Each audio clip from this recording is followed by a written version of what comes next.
There is no question about whether she existed. The statues are real. 3 headless limestone figures, now in the Egyptian Museum of Berlin, wearing a specific combination of male and female royal regalia that no Egyptian sculptor had depicted before, and that none would depict again for another 3 centuries.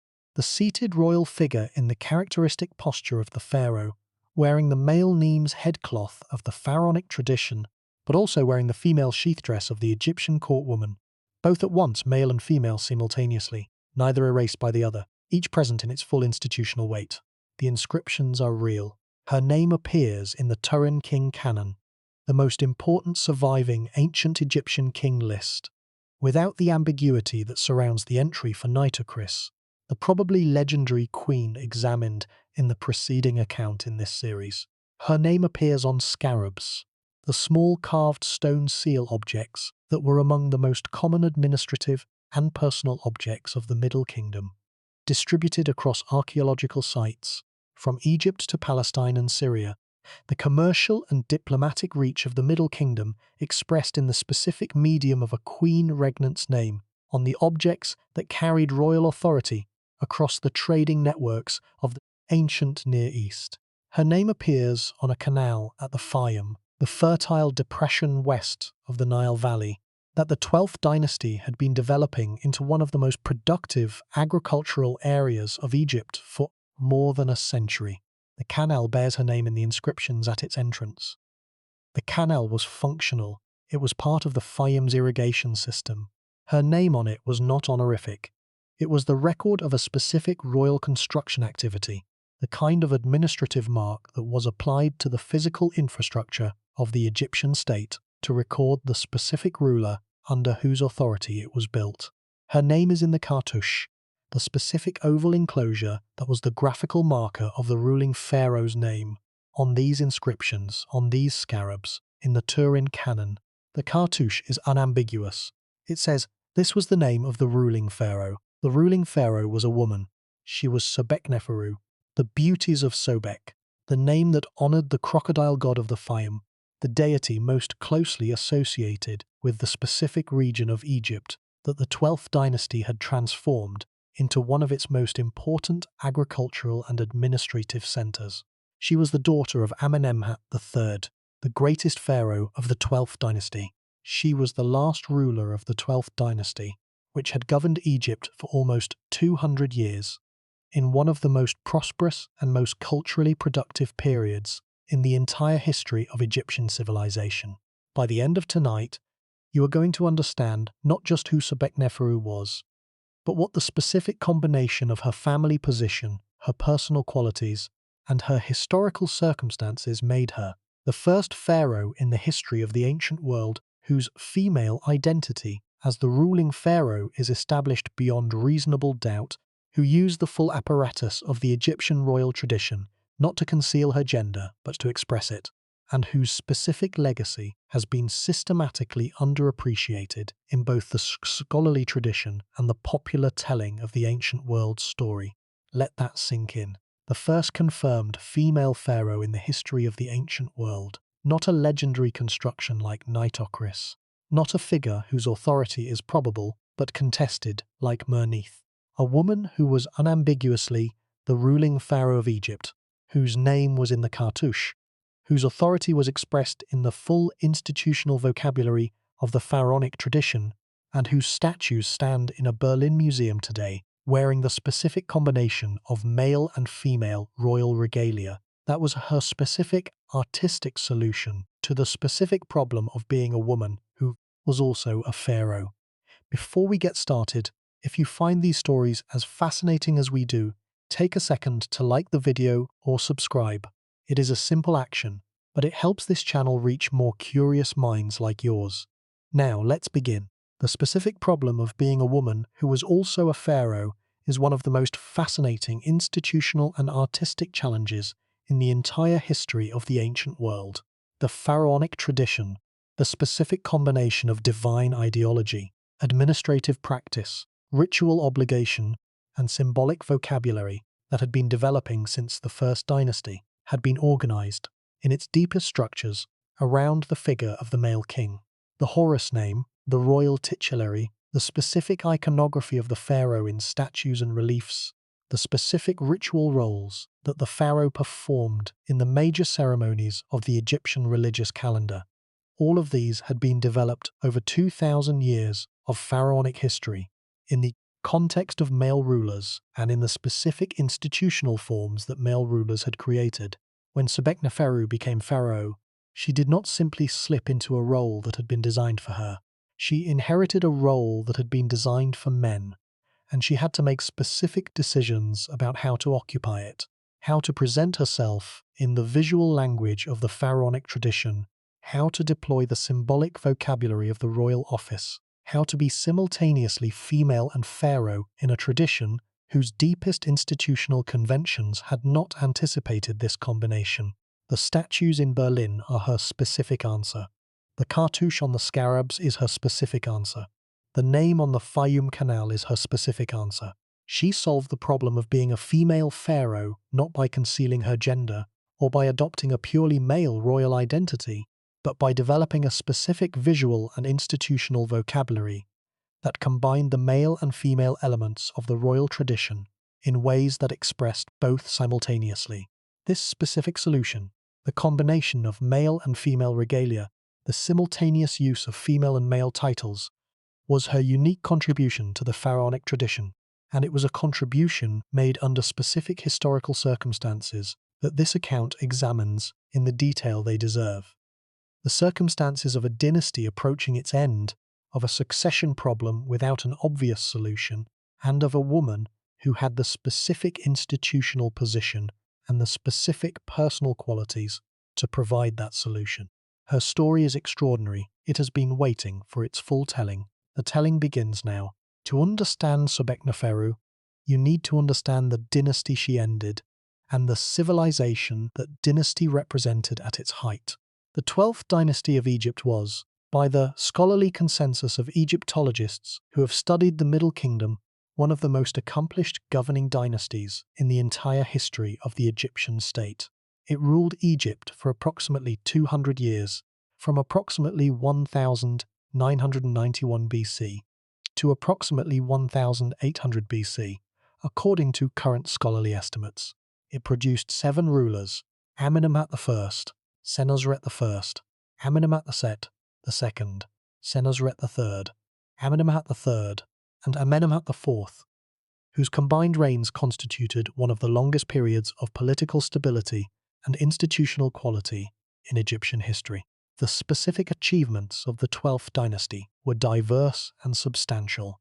The Fayum development, the systematic transformation of the previously marshy depression west of the Nile Valley into a highly productive agricultural zone through an extensive program of irrigation, canal construction, was the dynasty's most significant contribution to the physical landscape of Egypt.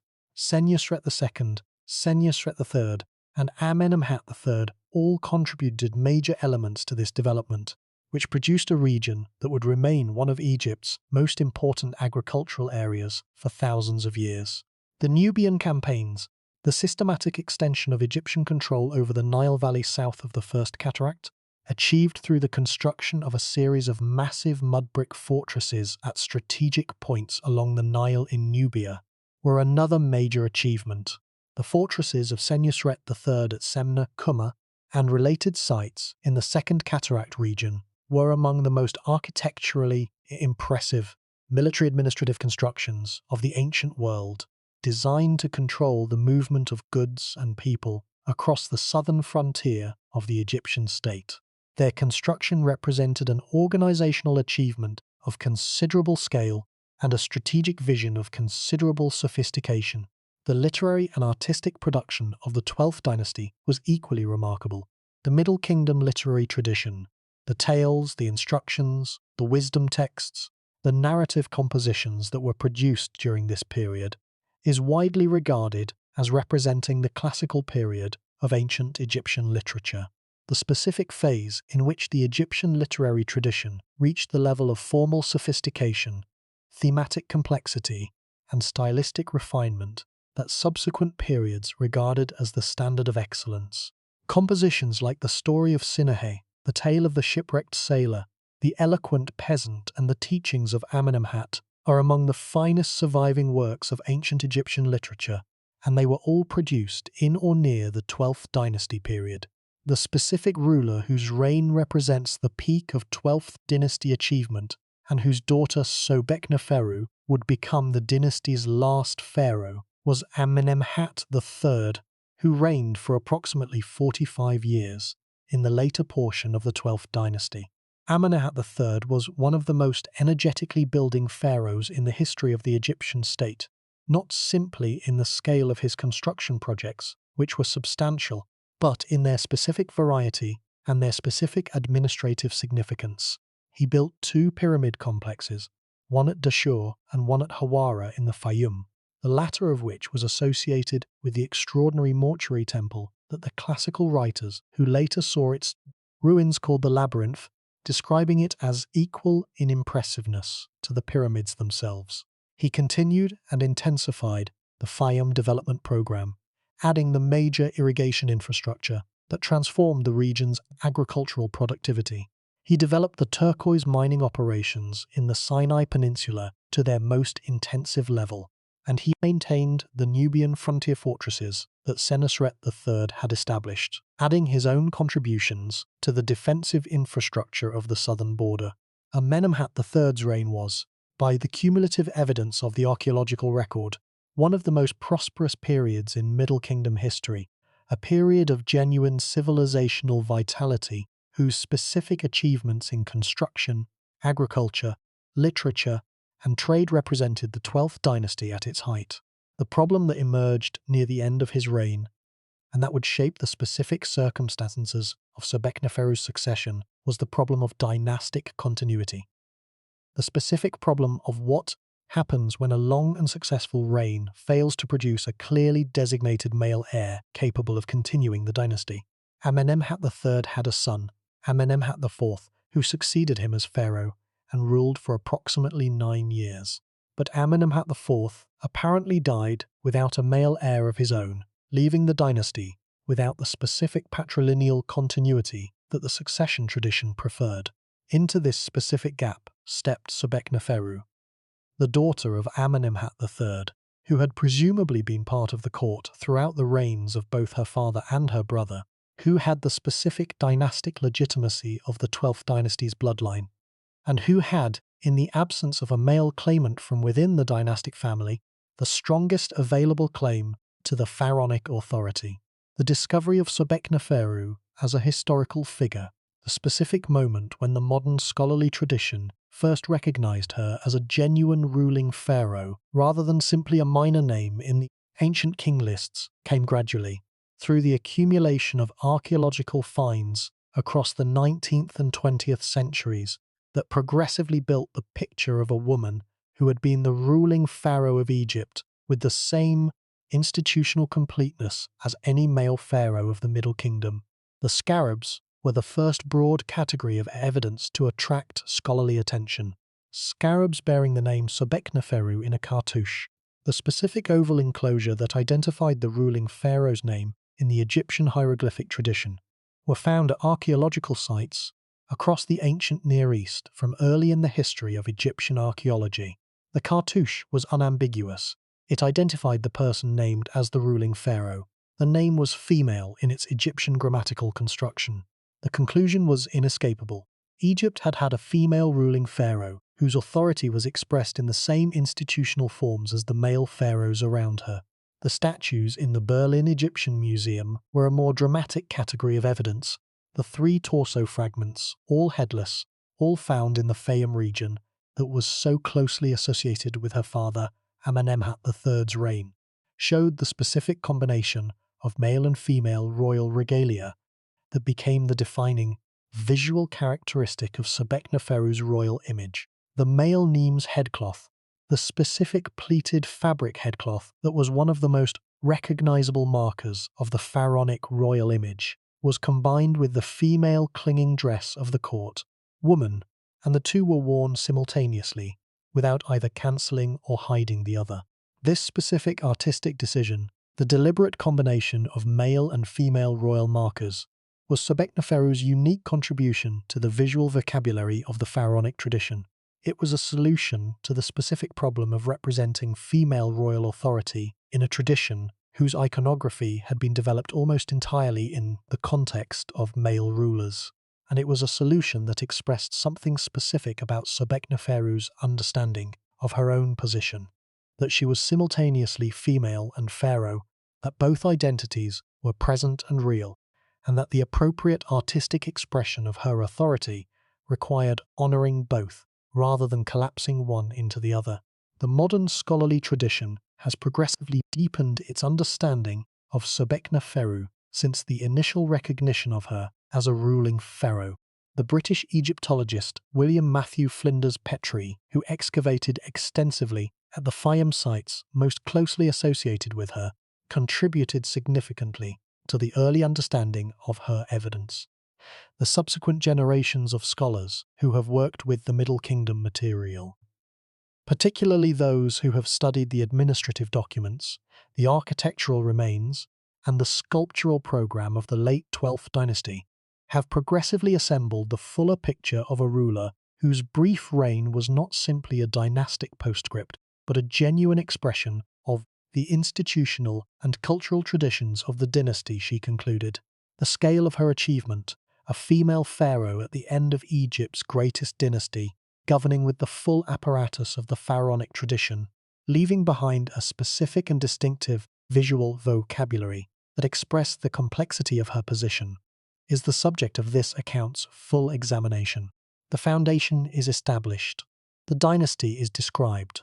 The specific circumstances of her succession are sketched. The evidence for her authority is introduced. Now, the examination deepens in the sections that follow into the full picture of the first confirmed female pharaoh in the history of the ancient world, the specific character of the 12th dynasty's governing achievement.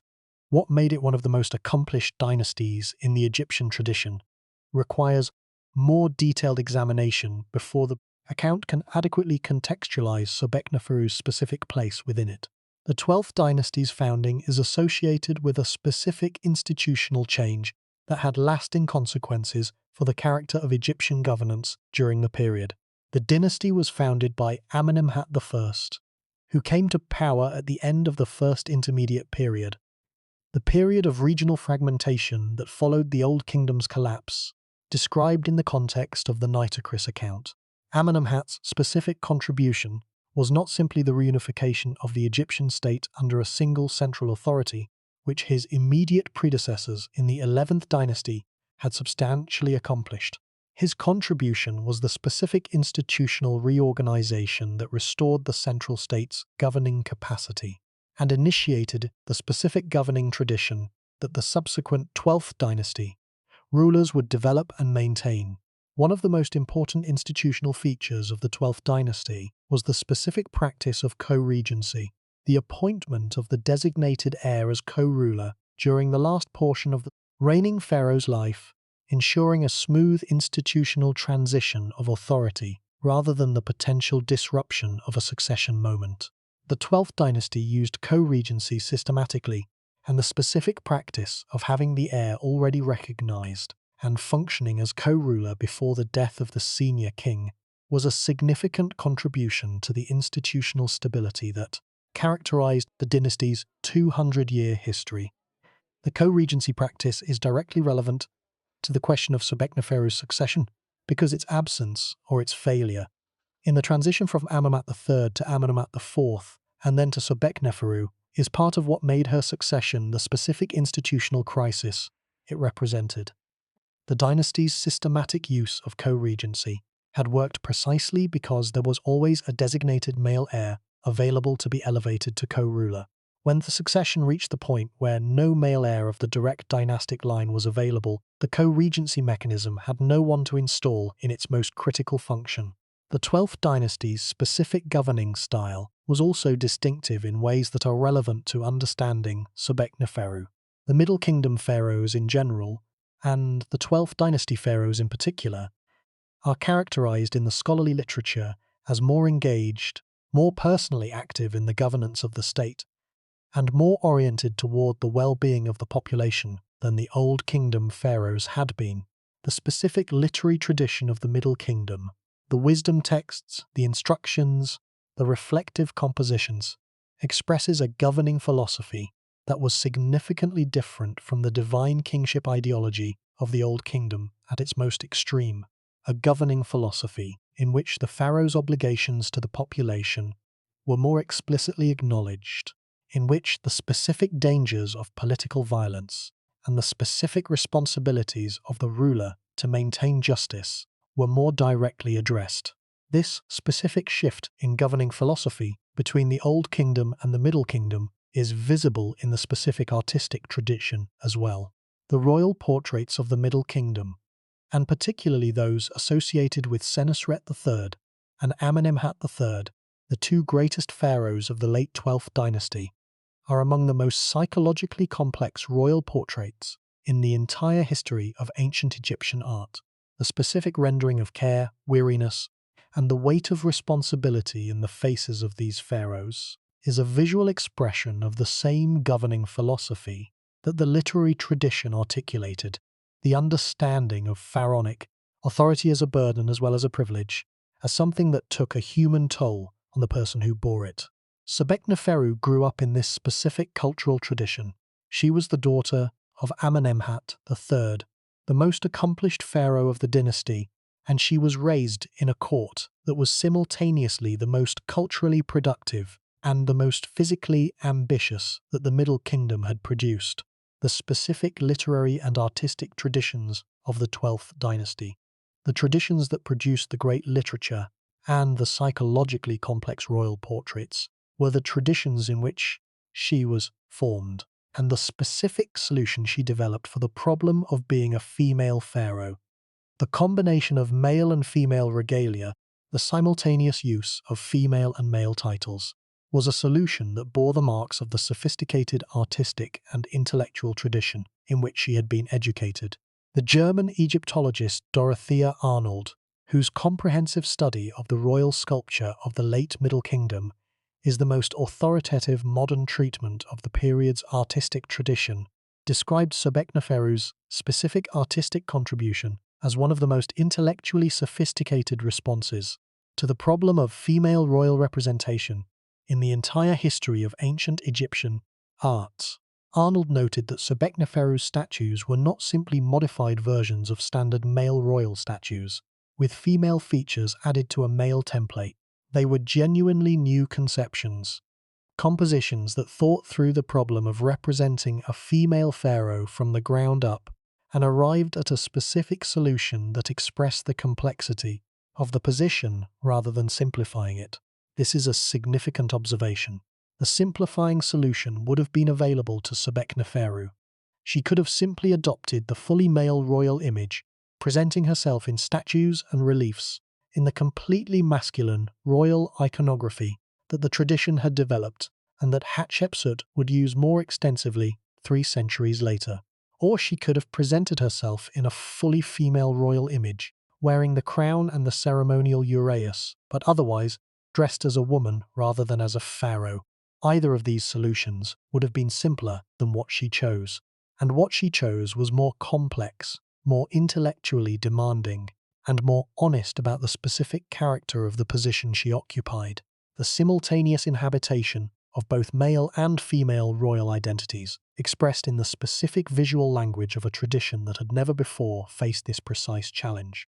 The scale of this achievement, the specific intellectual and artistic accomplishment of developing a genuinely new visual vocabulary for an entirely unprecedented situation, is one of the dimensions of Sobekneferu's story that has been most systematically underappreciated in both the scholarly and the popular tradition. The scholarly tradition has generally treated her statues as interesting curiosities rather than as major artistic achievements, as evidence for the specific problem she faced rather than as evidence for the specific quality of her solution.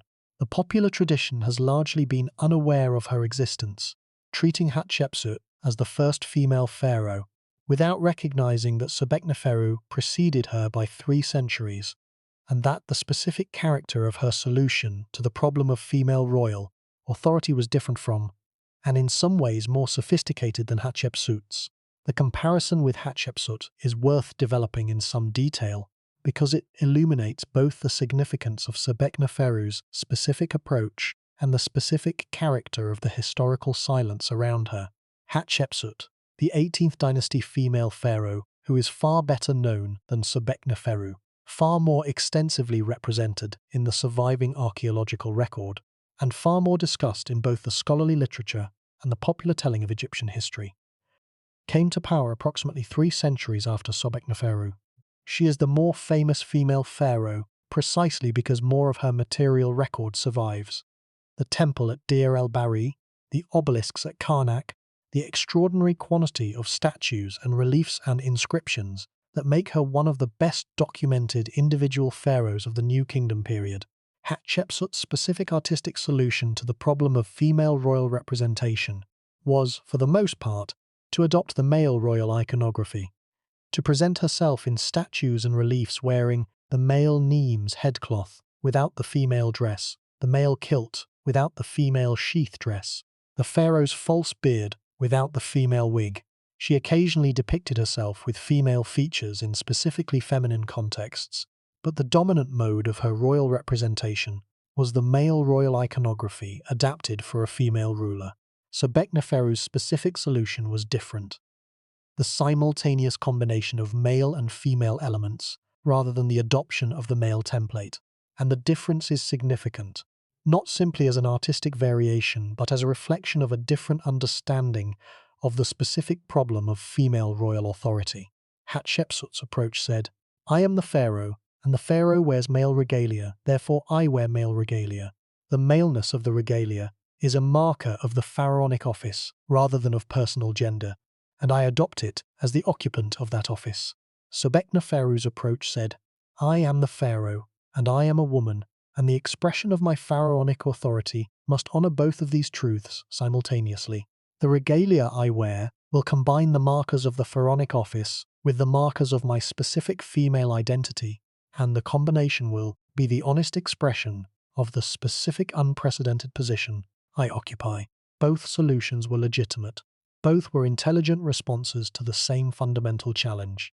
But Sobekneferu's was, in the specific sense that Arnold's analysis demonstrates, more genuinely innovative, more willing to engage directly with the complexity of the situation rather than resolving it through the adoption of an established convention. This specific quality of intellectual engagement, the willingness to face a genuinely new situation directly, and to develop a genuinely new response, rather than defaulting to an established template, is one of the most important things about Sobekneferu. It is a quality that the available evidence consistently supports, and it is a quality that makes her not simply a historical curiosity, but one of the most genuinely interesting figures in the entire history of the ancient world. The full examination of the evidence for this claim is what the following sections provide. The foundation has been established. The scale of the achievement has been sketched. Now the detailed exploration of the evidence follows, building the complete picture of the first confirmed female pharaoh in the history of the ancient world. The comparison with Mernith, the first dynasty queen examined earlier in this series, is equally instructive. Mernith governed approximately 1,000 years before Sobekneferu in the specific institutional conditions of the early First Dynasty, when the pharaonic traditions conventions were still being established. Her authority was real, but its specific institutional form was, as argued in the Mernith account, the form of a regency, the natural expression of the Queen Mother's governing role during the minority of her son, rather than the full pharaonic authority expressed in all the formal conventions of the ruling pharaoh. Sobekneferu's authority was different. She was not a regent governing on behalf of a minor heir. She was the ruling pharaoh in her own name, with the full royal titulary, the cartouche, the scarabs, the statues, the inscriptions. The institutional forms through which she expressed her authority were not the softer forms of the Queen Mother's regency, but the complete forms of the ruling pharaoh's documented sovereignty. This is what confirmed female pharaoh means in the specific case of Sobekneferu. Not simply probable, not dependent on the interpretation of fragmentary and contested evidence, not a matter of scholarly debate about whether the specific evidence shows governing authority or honorific treatment. The cartouche, the full royal titulary, the statues in the ruling pharaoh's posture wearing the ruling pharaoh's regalia. These are the unambiguous institutional forms of the ruling pharaoh, and they were applied to Sobekneferu without equivocation. She was the pharaoh. The evidence says so without ambiguity, and the full examination of that evidence and of what it tells us about the specific person who was the pharaoh is the task of the sections that follow. The full examination begins now with the specific historical context of her succession and the specific circumstances that placed her in the position she occupied.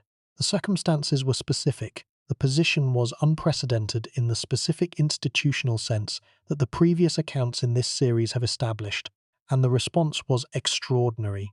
The following sections trace all three in the detail that the full understanding of Sobekneferu's story requires. The position was unprecedented. Not in the most general sense. The series has already established that Mernith exercised genuine governing authority, and that the Egyptian tradition had a long history of accommodating female authority in specific institutional forms, but in the specific sense of a woman carrying the full formal apparatus of the ruling pharaoh's title, wearing the full formal apparatus of the ruling pharaoh's regalia, and doing so without apology or concealment, as a specific statement that the ruling pharaoh was a woman, and that this was a fact to be acknowledged and expressed, rather than hidden or minimized. That specific statement, the honest acknowledgement of the unprecedented in the language of the tradition, is what Sobekneferu represents, and it is what makes her story one of the most important in the entire history of the ancient world's engagement with the question of female authority.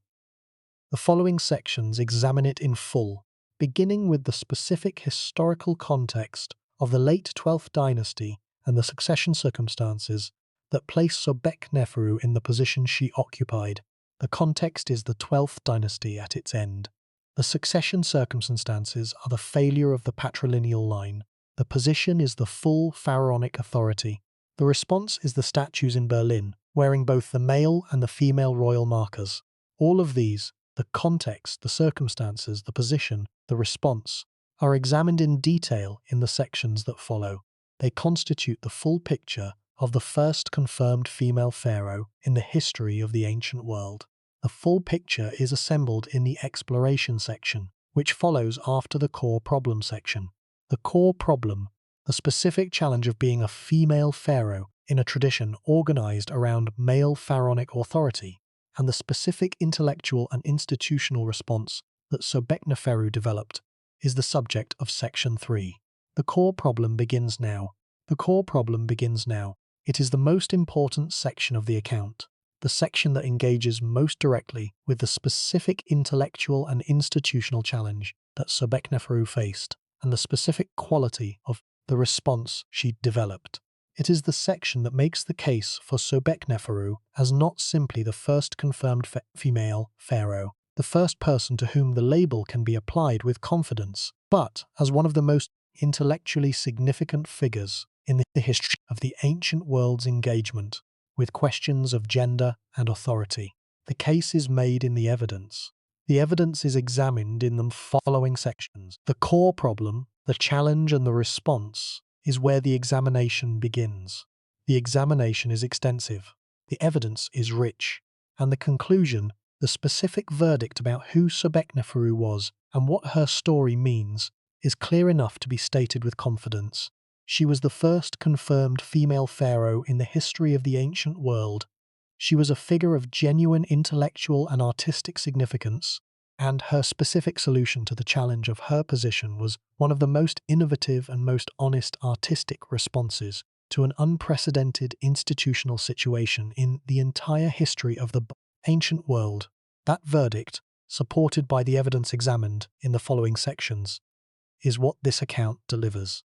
The delivery begins with the core problem.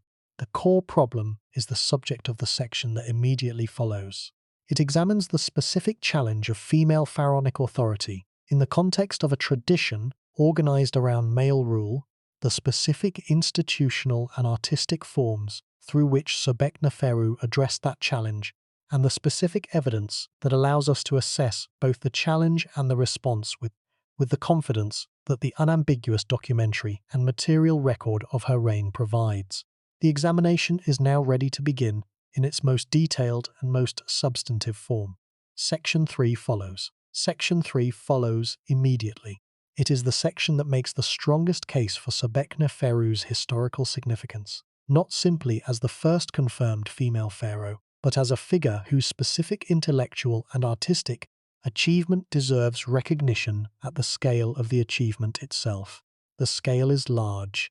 The recognition has been too long delayed. Section 3 begins the case for the recognition that the evidence demands. The recognition begins in Section 3, with the core problem, with the challenge and the response, with the specific intellectual honesty of a woman who faced an unprecedented situation and refused to simplify it. Section 3 begins now, with the full force of the evidence and the full complexity of the position she occupied. The core problem of Sobekneferu's reign was not the problem of whether she had the right to be pharaoh. The evidence that she was recognized as the legitimate ruler of Egypt, the cartouche, the full royal titulary, the institutional forms of the pharaonic authority applied to her name without equivocation, makes clear that her legitimacy as pharaoh was not seriously contested, at least not in a way that left traces in the surviving record. Whatever resistance or opposition there may have been to the succession of a woman to the pharaonic authority, it was not strong enough to prevent the institutional recognition that the surviving evidence shows. The core problem was different. It was the problem of representation. How does a female pharaoh present herself in a tradition whose representational conventions, whose specific visual and textual vocabulary for expressing the pharaoh's identity and authority had been developed over 2,000 years in the context of male rulers? This problem is more profound and more interesting than it first appears. The Egyptian pharaonic tradition was not simply a set of administrative practices and political conventions. It was a specific, comprehensive, deeply elaborated ideological system whose every element was connected to every other element in a web of symbolic and theological relationships. The pharaoh's identity was expressed not in isolation, but through the specific relationships between the pharaoh's human identity, the divine identity of Horus that the pharaoh embodied, the specific ritual roles the pharaoh performed, and the specific visual vocabulary through which all of these were expressed. Every element of the pharaonic representation was part of this web. The Neme's headcloth was not simply a piece of clothing. It was a specific visual marker of the pharaonic identity that had been part of the tradition since the Old Kingdom, and that carried specific theological associations with the divine kingship. The royal kilt was not simply a garment. It was the specific male garment that had been associated with the pharaoh's active ritual functions. Since the earliest phases of the tradition, the crook and flail, the specific ceremonial objects that were among the most recognized symbols of pharaonic authority, were held in the pharaoh's crossed arms in a specific posture that had been the standard royal pose since the Old Kingdom. All of these elements, the headcloth, the kilt, the crook and flail, the specific posture, had been developed in the context of male bodies performing male ritual roles. When a woman occupied the pharaonic position, she had to determine how to relate to this entire accumulated system of representation, how to express her pharaonic identity in the traditional vocabulary, without either abandoning the tradition or abandoning her own identity. The most straightforward approach, the approach that Hatshepsut would use more extensively 3 centuries after Sobekneferu, was to adopt the male royal vocabulary as completely as possible, presenting herself in statues and reliefs in the full male royal iconography. This approach had the advantage of fitting seamlessly within the established tradition. Statues of Hatshepsut wearing the male Neme's headcloth and the male kilt look, at first glance, like statues of a male pharaoh, and they expressed Hatshepsut's pharaonic authority in the fully established visual vocabulary of the tradition. But this approach had a specific cost. It effectively erased the female identity of the ruling pharaoh from the visual record, presenting the office rather than the person. The statues of Hatshepsut in male royal iconography are representations of the pharaonic office. the abstract divine kingship, worn by a specific individual, but the specific individual who wore the office was a woman, and the male iconography did not acknowledge that fact. Sobekneferu's approach was different, and the difference is the core of her specific achievement. Her statues combine the male and female elements rather than substituting one for the other. The male Neme's headcloth was there, expressing the pharaonic authority. The female Shinos dress was there, expressing the female identity. Both were present simultaneously. Neither cancelled the other. This combination was, in the context of the Egyptian artistic tradition, genuinely new. There was no precedent for it. The tradition had developed conventions for representing royal women, the queen consort, the king's mother, the royal daughter, in the female dress with specific crown forms appropriate to their status. It had conventions for representing the ruling pharaoh in the male royal iconography. It had not developed conventions for representing the ruling pharaoh as female, because no female pharaoh had yet held the office in the context that required the full formal expression of the pharaonic authority. Sobekneferu had to develop those conventions, and the specific conventions she developed, the combination of male and female markers, represent a specific intellectual and artistic achievement that deserves recognition. The achievement deserves recognition not simply because it was innovative. Many artistic innovations have been made in the history of the ancient world without deserving extended attention. The Sobekneferu solution deserves recognition because of the specific quality of thinking it reflects. The refusal to simplify a genuinely complex situation by resolving it in the direction of an existing convention. The simple solution, adopt the fully male royal image, was available and would have been acceptable. The tradition had no mechanism for requiring anything different, and no one who worked within the tradition would have criticized the choice. But Sobekneferu did not take the simple solution. She took the more demanding solution of engaging directly with the complexity of her position and developing a new visual vocabulary that expressed it honestly. This specific quality, the intellectual seriousness that engages with complexity rather than simplifying it, is a quality that this series has consistently identified as one of the most important characteristics of the figures it examines. Den's administrative innovations addressed the real complexity of governing a newly unified state rather than simply applying existing conventions. Kasekemwe's dual name addressed the real complexity of the Second Dynasty's theological crisis rather than simply declaring one faction the winner. Usukaf's solar temple addressed the real complexity of the 4th-5th dynasty theological transition, rather than simply continuing the pyramid tradition. In each case, the significant figure engaged honestly with genuine complexity and developed a response that addressed the complexity directly, rather than resolving it by simplification. Sobekneferu's visual solution to the problem of female pharaonic representation belongs in this same tradition of honest engagement with genuine complexity. And here is what makes this truly extraordinary when you consider the full implications. The complexity she was engaging with was not simply an administrative or theological problem. It was a problem about identity itself, about how to hold two genuine identities simultaneously in a tradition that had never been asked to hold them at the same time before. Female and pharaoh, woman and king, the specific individual and the divine office. Her solution, the statues with both identities present, is a specific statement about the possibility of holding multiple genuine identities simultaneously without either cancelling the other. It is a statement that was extraordinary in its specific historical context, and that remains significant in the broader context of the history of how human institutions have engaged with the question of identity and authority. The core problem was representation. The solution was simultaneous combination, and the combination was honest, innovative, and intellectually significant in ways that the nearly universal silence about Sobekneferu in the popular telling of the ancient world story has obscured. The silence is ending here. The examination of the evidence that supports the recognition follows in the sections that constitute the heart of this account. But here is the problem that the core problem raises.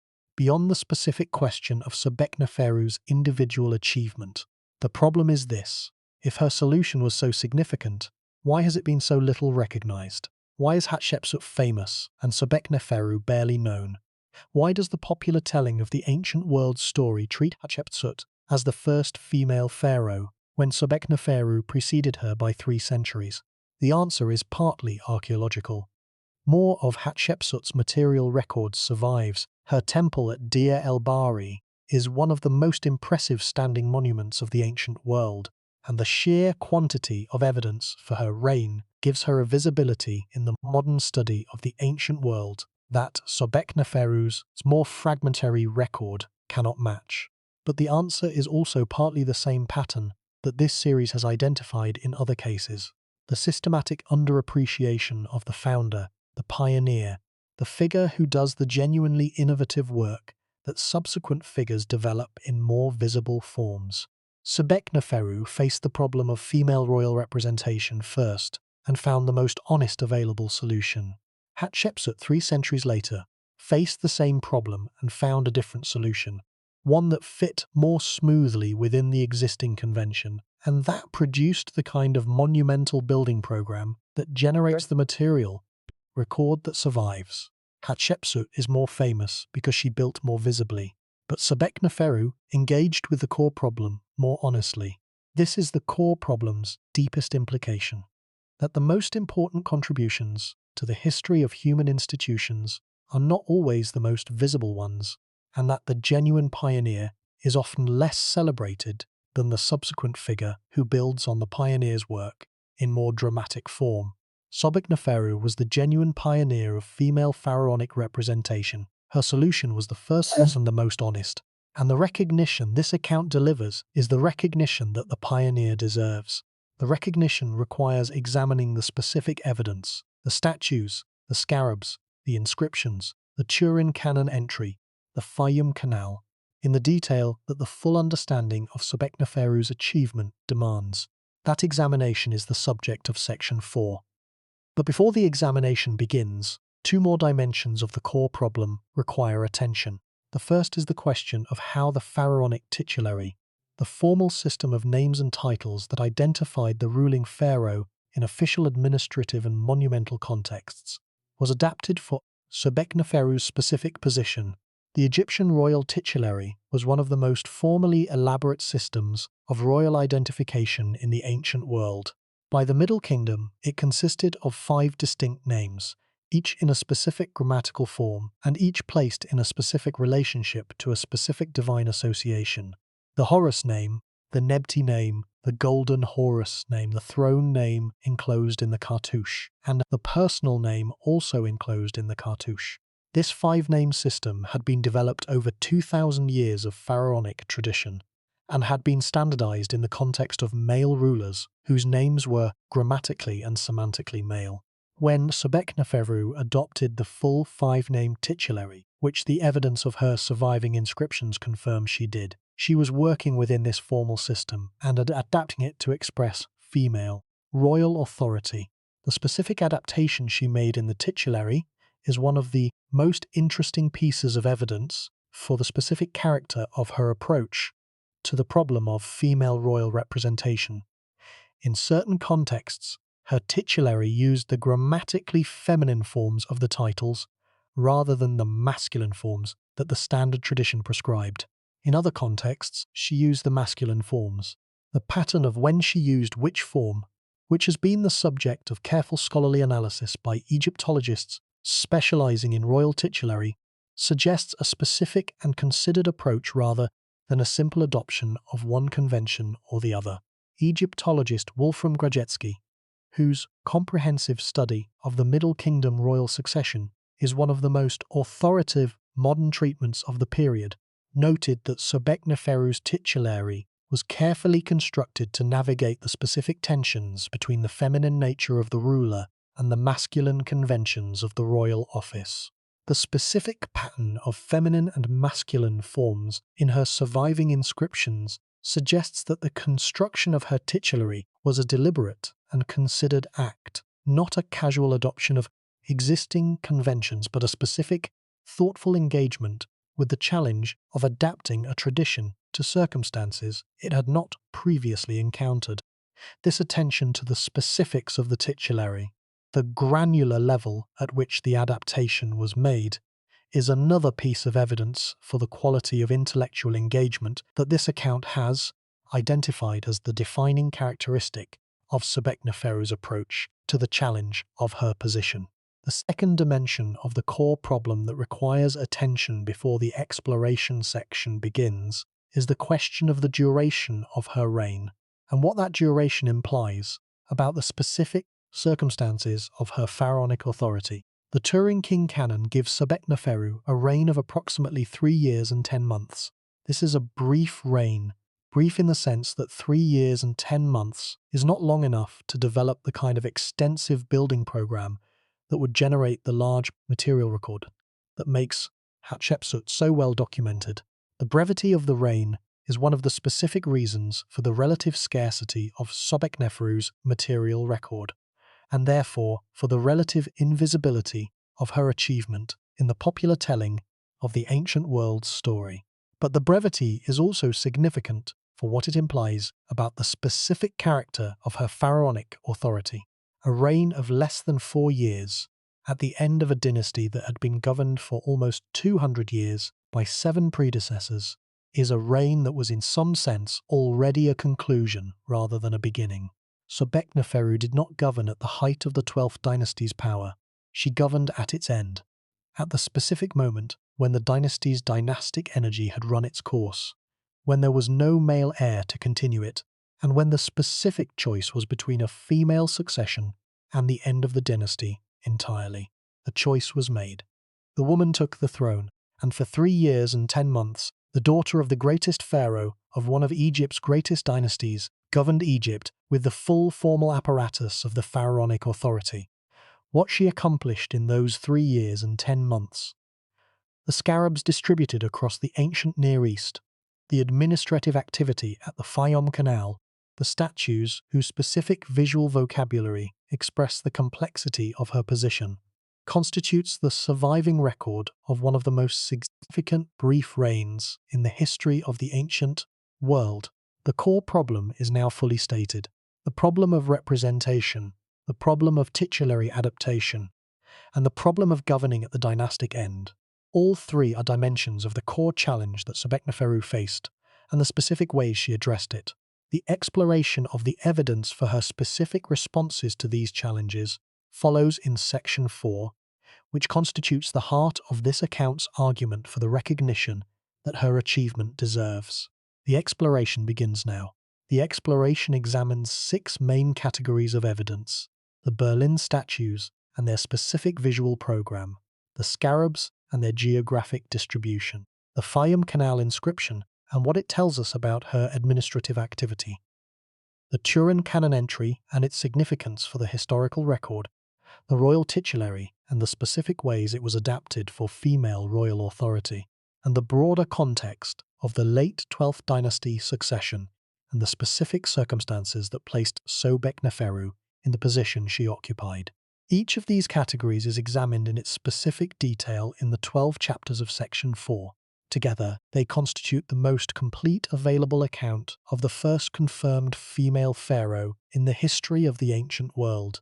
The account begins with the statues, with the 3 headless limestone torso fragments in Berlin that are the most immediately powerful single pieces of evidence for Sobekneferu's specific approach to the challenge of female royal representation, and that are the most direct visual expression of the specific intellectual achievement that this account has been arguing she represents. The statues are where the visual argument begins. The scarabs are where the administrative reach of her authority becomes visible. The canal inscription is where the constructive activity of her reign becomes traceable. The titulary analysis is where the specific intellectual care of her approach to the problem of representation becomes most clearly legible. All of this begins now in the chapters of Section 4. But first, the core problem requires one final element: the specific account of how Sobekneferu's achievement relates to the broader series arc that its account belongs to.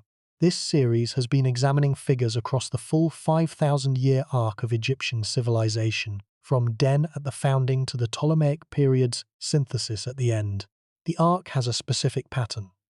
At each critical moment in the tradition's history, specific individuals applied specific intelligence to specific challenges and produced specific contributions that the subsequent tradition inherited and built upon. Sobekneferu's specific moment was the end of the 12th dynasty, the conclusion of 200 years of extraordinary achievement, and her specific contribution was the development of the first institutional and visual vocabulary for female pharaonic authority in the full sense of that term. She solved a problem that had not previously arisen in the explicit, formal way it arose for her, because the tradition had not previously placed a woman in the position of the unambiguous ruling pharaoh with the full 5-name titulary. The solution she developed: the combination of male and female elements, the careful adaptation of the titulary, the unambiguous use of the cartouche, was the first available solution to a problem that the subsequent tradition, most notably in the person of Hatshepsut, would face again. Hatshepsut's specific solution was different from Sobekneferu's, and the tradition that produced Hatshepsut's solution was 3 centuries further developed than the tradition that produced Sobekneferu's. But the first engagement with the problem, the genuine pioneering work of figuring out how to be simultaneously female and pharaoh in a tradition organized around male rule, belonged to Sobekneferu. She was the pioneer. Hatshepsut was the builder on the pioneer's work. The builder is more famous. The pioneer deserves the recognition. This is the pattern that this series has been identifying throughout. The pioneer who does the foundational work in relative obscurity, and the subsequent figure who builds on that foundational work in the more visible form that captures the popular imagination. Den was the administrative pioneer. The later administrators of the Old Kingdom built on his work. Userkaf was the solar theology pioneer. Nuzer brought it to its famous artistic peak. Sobekneferu was the female pharaoh pioneer. Hatshepsut brought it to its most extensively documented expression. The pioneer deserves recognition alongside the builder. Sobekneferu deserves recognition alongside Hatshepsut, and the recognition, the specific, evidence-based, carefully argued recognition, is what this account delivers. The core problem is stated in its complete form. The exploration section now examines the evidence that supports the recognition in the detail it demands. 12 chapters. The full picture. Beginning now, the 12 chapters examine the Berlin statues in their specific visual detail, the question of how they were found, and what the circumstances of their discovery tell us, the scarab evidence and its geographical distribution, the Fayum Canal inscription, the Turin Canon entry, and how it situates her in the dynastic sequence, the royal titulary adaptation, the Amenemhat III connection and the specific dynastic position she occupied, the Amenemhat IV succession and the gap she filled, the comparison with Mernith across 2,000 years of the tradition's development, the comparison with Hatshepsut and what it reveals about the pioneer versus builder relationship, the question of what happened after her reign and why the 12th dynasty ended where it did, and the final assessment of her specific place in the history of the ancient world. 12 chapters. The full evidence, the complete picture, beginning now with the Berlin statues. The statues are where the story of Sobekneferu becomes most immediately visible to the modern observer, where the specific visual achievement of her approach to the problem of female pharaonic representation is most directly accessible without the mediation of scholarly argument or textual interpretation. They are objects you can look at. They communicate directly, and what they communicate to anyone who knows what they are looking at is the specific intellectual honesty of a woman who faced an unprecedented situation and refused to simplify it. Look at the statues. Know what you are looking at. That is where the full recognition begins. The full recognition begins in the 12 chapters that follow, beginning now with the first chapter on the Berlin statues. The Berlin statues and what they show about the specific intellectual and artistic achievement of the first confirmed female pharaoh in the history of the ancient world, beginning now in chapter 1 of section 4. But first, one final observation about the core problem that brings together everything this section has argued. The core problem is representation, and the deeper significance of the representation problem is that it is not simply an aesthetic or artistic question. It is a question about identity, about power, and about the specific relationship between the two in human institutional traditions. Every institutional tradition has specific visual and linguistic conventions for representing the people who hold authority within it. These conventions are not neutral. They embed specific assumptions about who is normal, who is natural, who is the expected occupant of the authoritative position.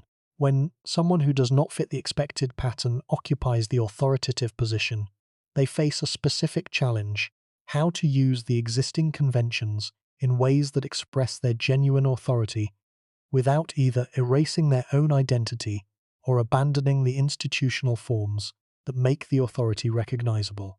Sobekneferu faced this challenge with specific intelligence and specific honesty. She used the conventions, the Nemes headcloth, the royal posture, the cartouche, the full 5-name titulary, because these were the conventions through which pharaonic authority was expressed and recognized. But she also refused to let the conventions erase her female identity, combining them with the female dress and using feminine grammatical forms in her titulary in ways that expressed both dimensions of her position simultaneously. This specific approach, using the conventions while adapting them to express a genuinely different kind of occupant, is one of the most important intellectual moves available to anyone who occupies a traditional authoritative position as a non-traditional occupant.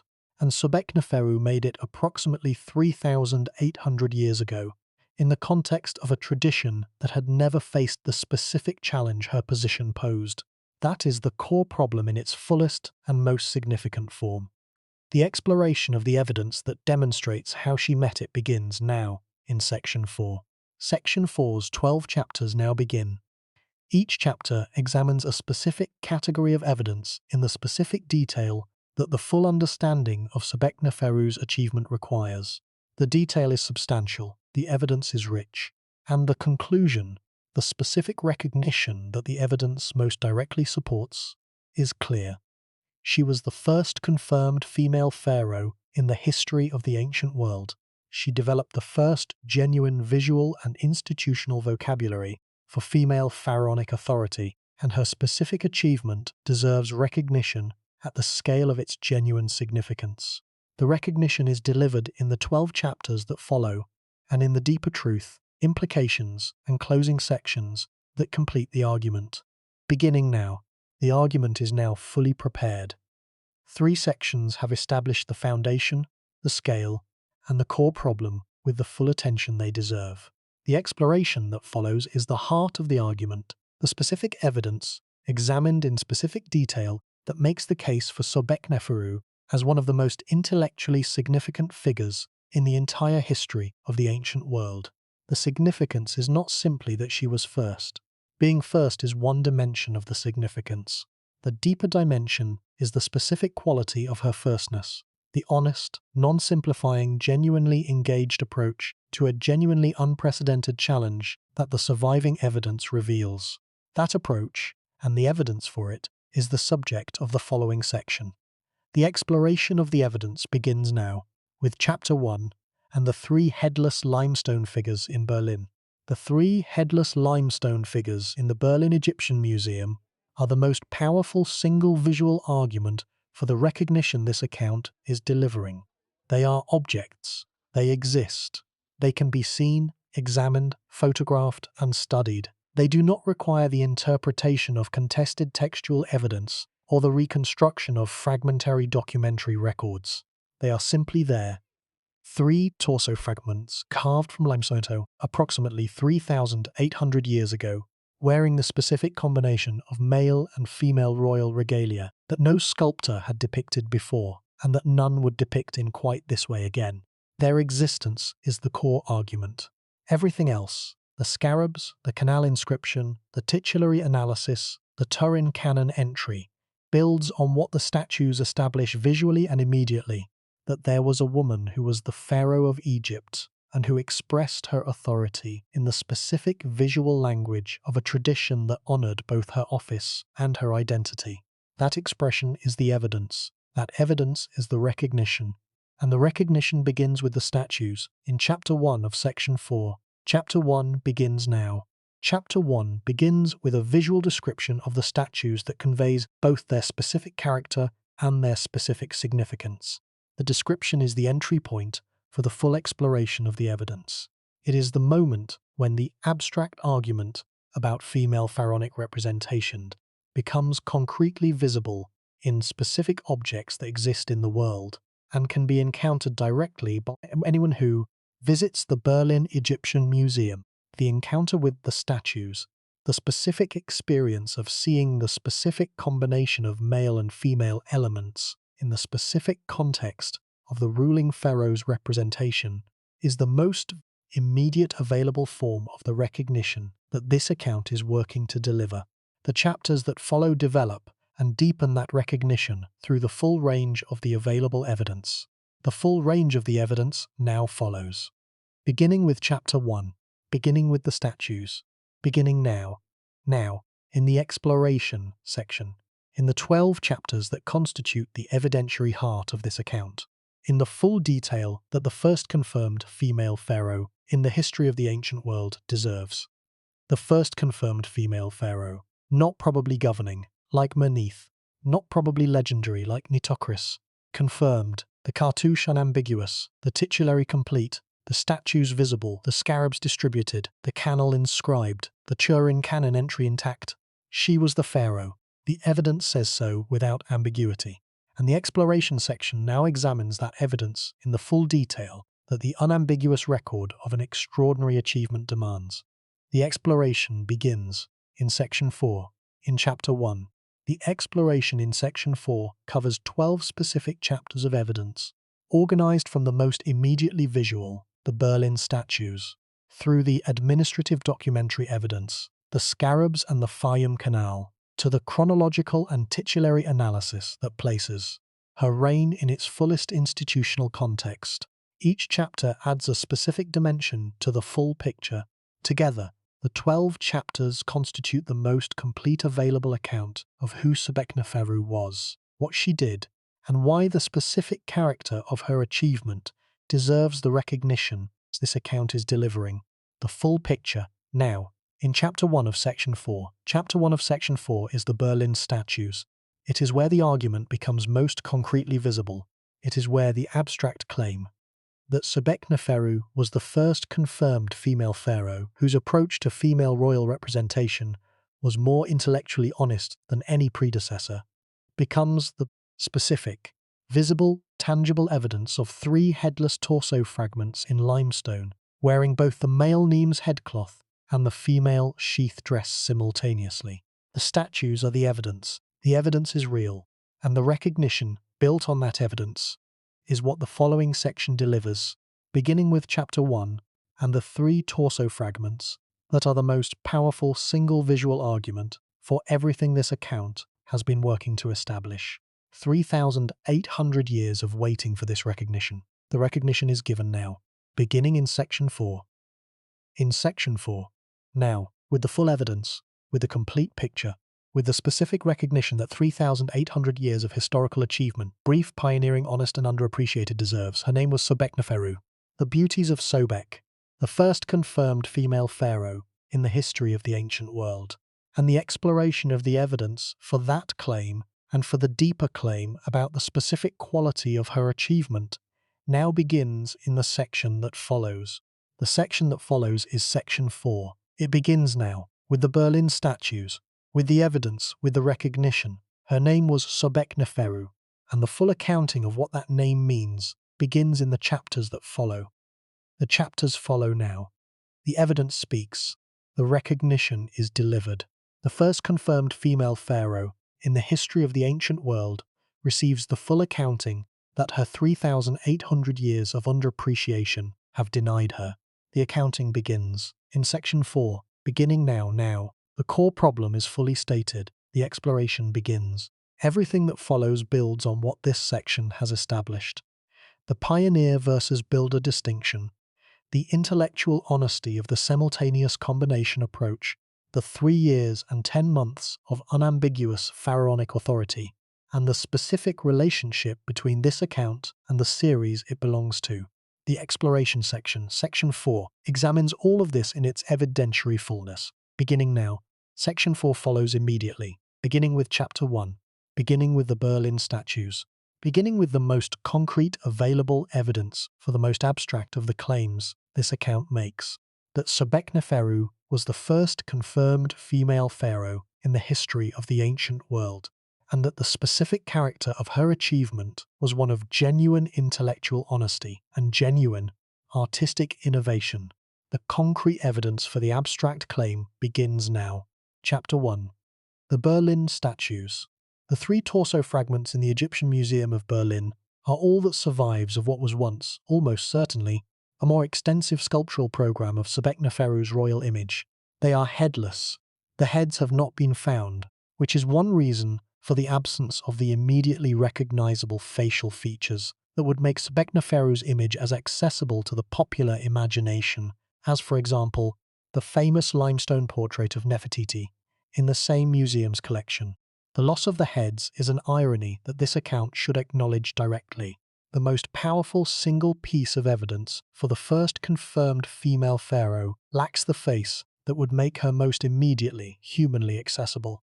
But the torsos that survive are extraordinary, not in spite of their headlessness.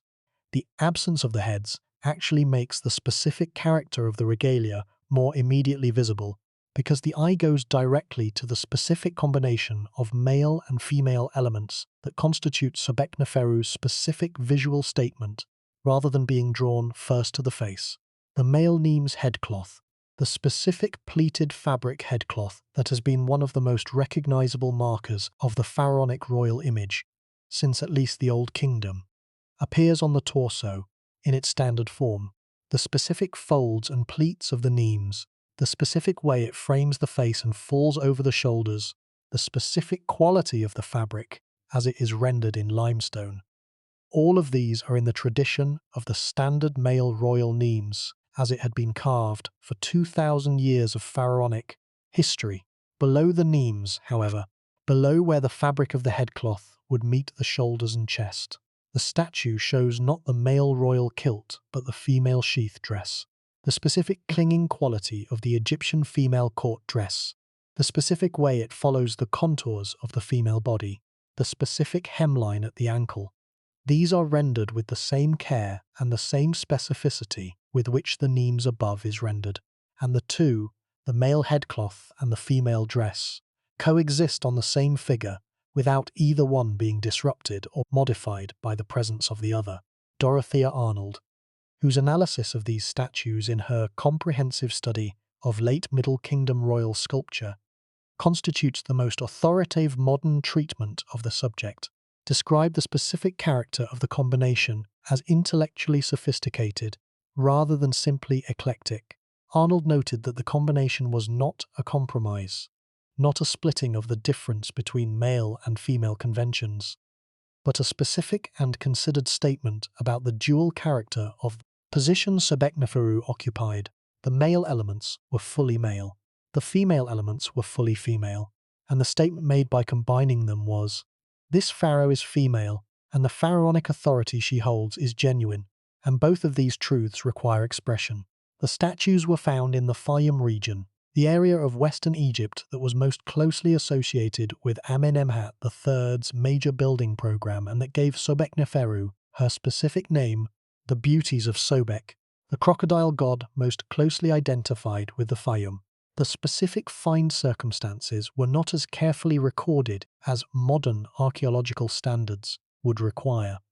The statues entered the Berlin collection in the 19th century under the less systematic conditions of the period's archaeological practices, but the Fayum provenance is established with sufficient confidence to be taken as fact. The Fayum provenance connects the statues to the specific geographic and institutional context of Sobekneferu's rule, the region that her father had developed, the god whose name she bore, the area where her administrative activity is most directly documented by the canal inscription. The statues were not random monuments placed anywhere in Egypt.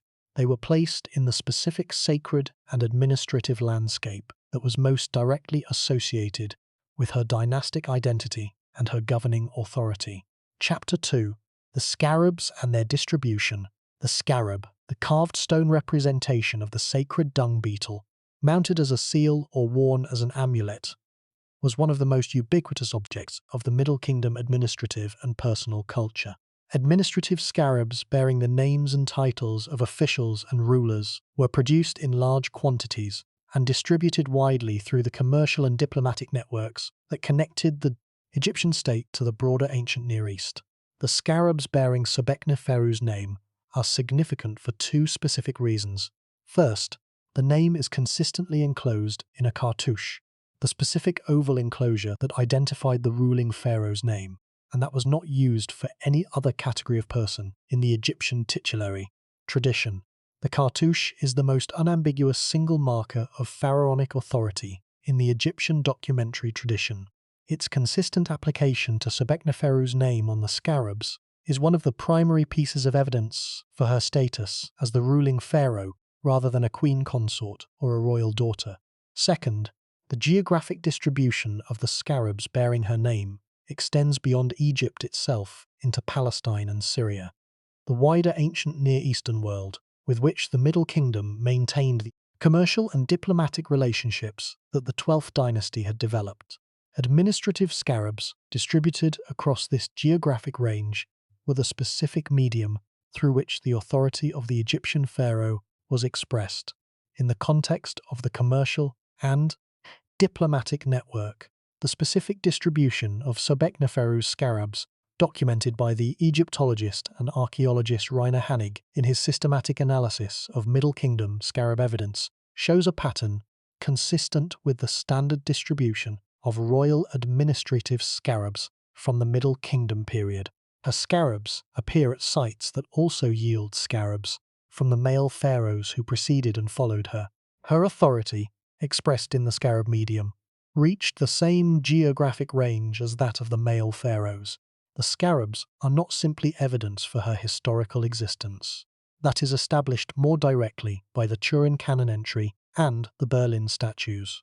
They are evidence for the reach of her administrative authority, for the functioning of the institutional mechanisms of the pharaonic state during her reign, and for the specific way in which her royal authority was expressed and distributed in the medium that the Middle Kingdom used most consistently for the expression of royal authority in the commercial and diplomatic domain. Chapter 3. The Fayum Canal. Among the specific pieces of material evidence for Sobekneferu's administrative activity, the most spatially anchored is the inscription bearing her name associated with a canal in the Fayum region. The Fayum, the fertile depression west of the Nile Valley that Amenemhat III had developed into one of the most productive agricultural areas of Egypt, was the specific geographic center of Sobekneferu's administrative world in ways that go beyond simply bearing the name of the region's principal deity. The canal inscription is a specific administrative mark, the kind of record that the Egyptian administrative tradition applied to the physical infrastructure of the state to record the specific ruler under whose authority the infrastructure was built or maintained. Its presence on a Fayum canal with Sobekneferu's name indicates that her administrative activity in the region was genuine rather than simply ceremonial, that she was overseeing the actual management of the agricultural infrastructure that was one of the most important economic assets of the Egyptian state. The Fayum development was Amenemhat III's most important domestic legacy, the specific achievement of transforming a marshy wasteland into a highly productive agricultural zone through systematic canal construction and water management. The Egyptian scholar Ahmed Fakhri, who produced the most comprehensive modern study of the Fayum before systematic archaeological work began in the area, documented the extensive remains of the Middle Kingdom canal system in the region and identified the specific inscriptions that associated different elements of the system with different 12th dynasty rulers.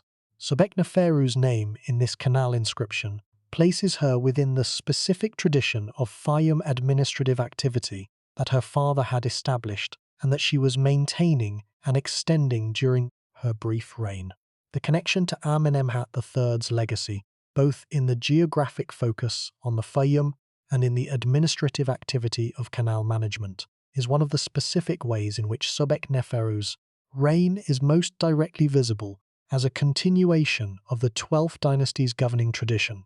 Chapter 4. The Turin Canon Entry, the Turin King Canon, the most important surviving ancient Egyptian king list, described in detail in the Nitocris account that immediately preceded this one, records Sobekneferu's reign in a specific entry that is one of the most important pieces of documentary evidence for her pharaonic status.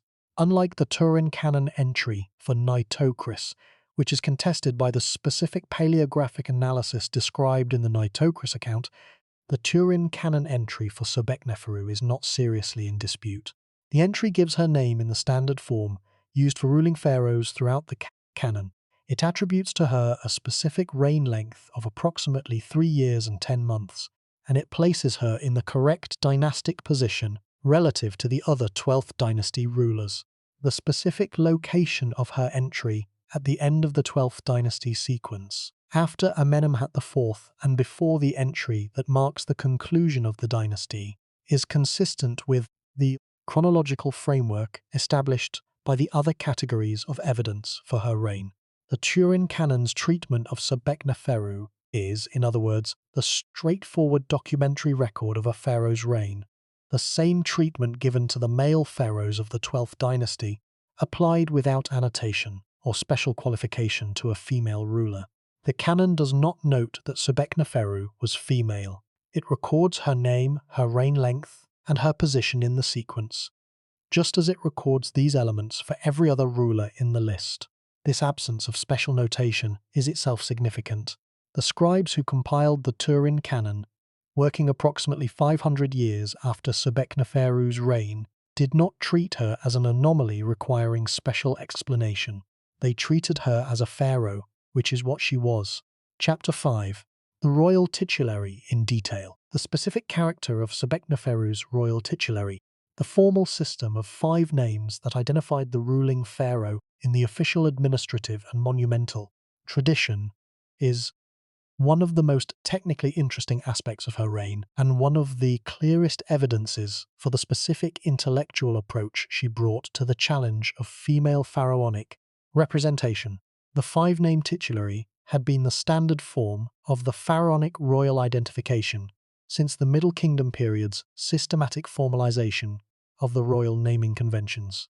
The 5 names, the Horus name, the Nebti name, the Golden Horus name, the pronomen in the cartouche, and the nomen in the cartouche, each expressed a specific aspect of the pharaoh's identity and divine relationship. The specific grammatical form of each name, the specific construction of the epithets, the specific divine associations, the specific semantic content, was determined by the conventions of the tradition. In Sobekneferu's titulary, several specific adaptations are visible in the surviving evidence.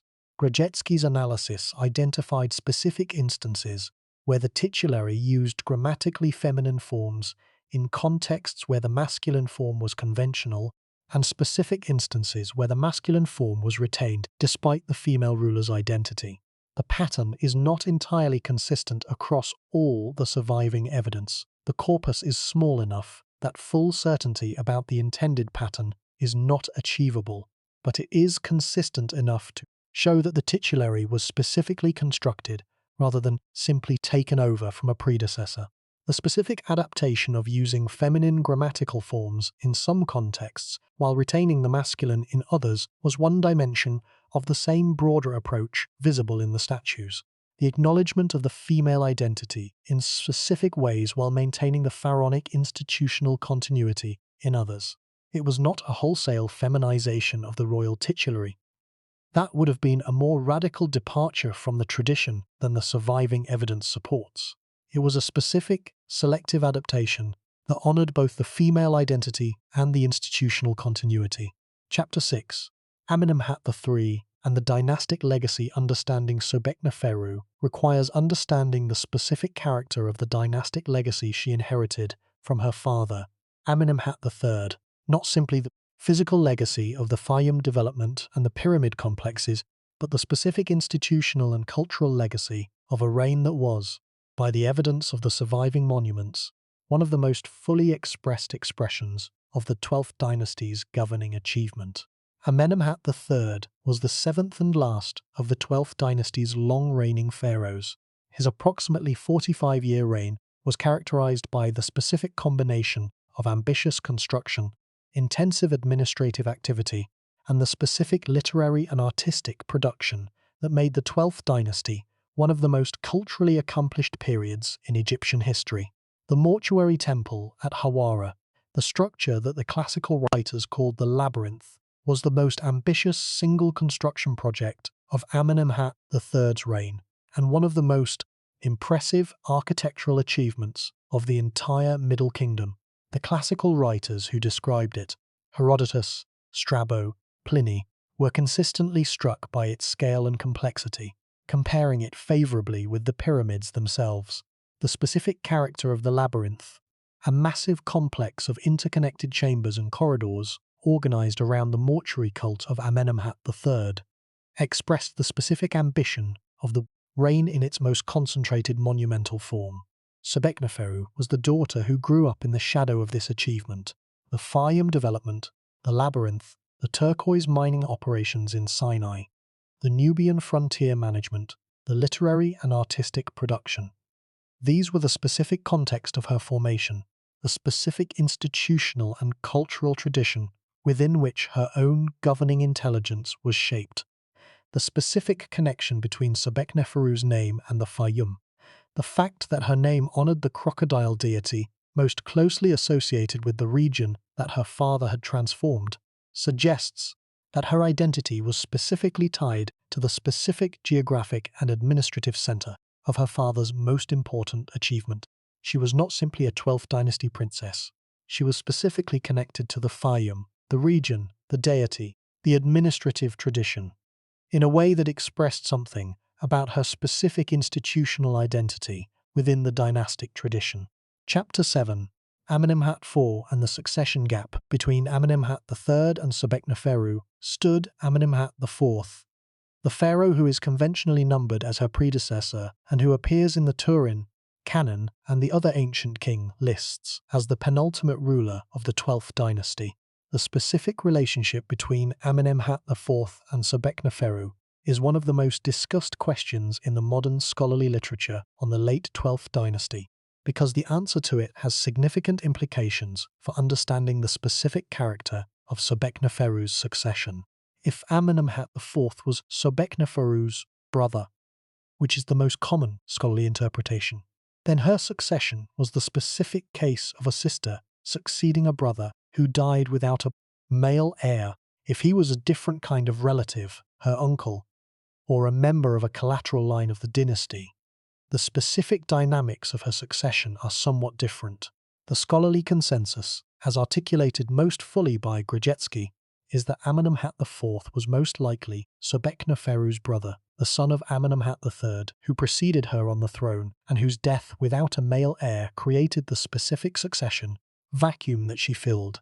The specific evidence for this interpretation is not conclusive, because the surviving documentation of the late 12th dynasty's family relationships is too fragmentary to allow a definitive genealogical reconstruction.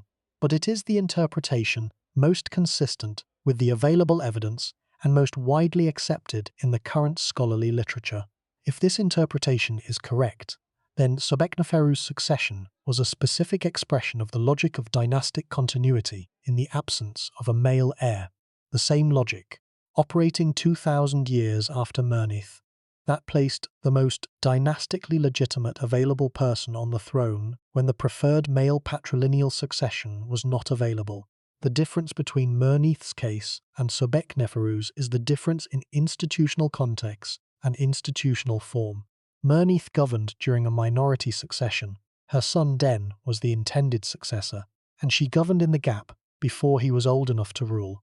Sobekneferu governed not on behalf of a designated heir, but as the last available expression of the dynastic bloodline, as the specific person whose claim to the throne was the most legitimate, available when no male claimant of the direct dynastic line existed. Chapter 8. The comparison with Mernith. The 2,000 years between Mernith and Sobekneferu is one of the most instructive spans in the history of the Egyptian pharaonic tradition's relationship to female authority. the tradition changed substantially across those 2,000 years, in its institutional forms, in its representational conventions, in its specific theological elaborations. But the specific logic that placed women in the pharaonic position under certain circumstances remained a consistent feature of the tradition's institutional character. Mernith governed in approximately 2900 BC in the First Dynasty, when the pharaonic tradition was still finding its institutional forms, and the specific conventions of the royal representation were still being established. Her authority was real, but its specific institutional expression was, as argued in the Mernith account, the expression of a governing regency, the Queen Mother's natural authority during the minority of her son, rather than the fully formal pharaonic authority that subsequent periods would develop and document. Sobekneferu governed in approximately 1800 BC in the 12th dynasty, when the pharaonic tradition had been operating for more than 1,000 years and had developed the specific institutional forms, the five-name titulary, the cartouche, the fully standardized representational conventions, that made the expression of pharaonic authority in the fullest formal sense both possible and unambiguous. The difference between the two is therefore not simply temporal, it is institutional. The difference between governing in the context of an institutional tradition, still finding its forms, and governing in the context of a fully developed institutional tradition that provide the specific forms through which pharaonic authority was expressed and recognized. Mernith's authority was real but imperfectly documented in the nascent institutional vocabulary of the early period. Sobekneferu's authority was real and fully documented in the mature institutional vocabulary of the 12th dynasty. This is why Sobekneferu is the first confirmed female pharaoh, rather than simply the first. Not because Mernith's authority was less real, but because the institutional forms available to Sobekneferu produced the specific kind of unambiguous documentation that permits the confirmed qualification. Chapter 9. The comparison with Hatshepsut. Hatshepsut is the more famous female pharaoh. She is more famous because more of her material record survives, because the temple at Deir el-Bahari is one of the most magnificent standing buildings from the ancient world, and because the specific drama of her later erasure from the monumental record, the systematic defacement of her images, and the filling in of her cartouches by her successor Thutmose III, gave her story the specific narrative of suppression and recovery that has made her a compelling subject for popular history. But Sobekneferu preceded Hatshepsut by approximately 3 centuries, and the specific character of Sobekneferu's approach to the problem of female pharaonic representation was different from, and in Arnold's assessment, more intellectually honest than, Hatshepsut's. The difference has been described in the core problem section. Hatshepsut predominantly adopted the male royal iconography, presenting herself in statues and reliefs in the full male royal dress. Sobekneferu combined male and female elements simultaneously. The Hatshepsut approach resolved the tension between female identity and male institutional convention by choosing the convention. The Sobekneferu approach honored both the identity and the convention. Neither approach was wrong. Both were legitimate responses to a genuinely difficult situation. But the Sobekneferu approach was, in the specific sense that Arnold identifies, more engaged with the genuine complexity of the position, more willing to face the tension directly, rather than resolving it through convention. The comparison with Hatshepsut is one of the primary reasons why Sobekneferu deserves more recognition than she has received. The popular tradition has fixed on Hatshepsut as the iconic female pharaoh of the ancient world, largely because the surviving record is so much richer. But the richer surviving record reflects the greater scale of Hatshepsut's building program, not the greater significance of her contribution to the history of female royal authority. Sobekneferu made the more significant contribution in the specific domain of developing the visual and institutional vocabulary for female pharaonic authority. She made it first. She made it more honestly, and she made it in conditions that were, in certain respects, more demanding than Hatshepsut's. At the end of a dynasty rather than at its height, with a brief reign rather than a long one, with a fragmentary material record rather than a preserved building program. Chapter 10. The End of the 12th Dynasty. The 12th dynasty ended with Sobekneferu's death, approximately 1800 BC, in circumstances that the surviving evidence does not fully document. The dynasty had been running for almost 2 centuries. It had produced 7 long-reigning pharaohs of considerable ability. It had transformed the Egyptian state's administrative capacity, expanded its borders, developed the Fayum, produced the finest literature of the ancient Egyptian tradition, and maintained approximately 2 centuries of remarkable institutional stability. The specific cause of its ending, the specific reason why the 12th dynasty was not followed by a 13th dynasty of the same bloodline, is the absence of a continuing male heir. Sobekneferu, as the last expression of the 12th dynasty's bloodline available for the pharaonic succession, ended the dynasty when she died without a designated successor of the dynastic line. What followed was the 13th dynasty, a period of institutional continuity in some respects, but royal discontinuity in others, characterized by a large number of relatively short-reigning pharaohs whose relationship to the 12th dynasty bloodline is not clearly documented. The 13th dynasty maintained many of the administrative and cultural traditions of the 12th, but it lacked the specific dynastic depth and the specific institutional stability of the 2-century 12th dynasty tradition. The specific ending of the 12th dynasty with Sobekneferu is one of the most important facts about the dynastic history of the Middle Kingdom, and it is a fact that is directly connected to her specific position as the last available expression of the 12th dynasty bloodline. She governed not simply as an individual pharaoh, but as the conclusion of a dynasty, the specific moment when 200 years of institutional continuity reached its end through the specific accident of the patrilineal line's failure. Chapter 11. The Sobek connection. Sobekneferu's name, the beauties of Sobek, honors the crocodile deity most closely associated with the Fayum region that her father Amenemhat III had developed. The Sobek cult, the specific religious tradition of crocodile worship centered in the Fayum and at sites like Kom Ombo in Upper Egypt, was one of the most regionally important religious traditions of the Middle Kingdom, and its connection to the Fayum made it one of the most institutionally significant cults of the 12th dynasty's governing tradition. Amenemhat III's Fayum development was not simply an agricultural project.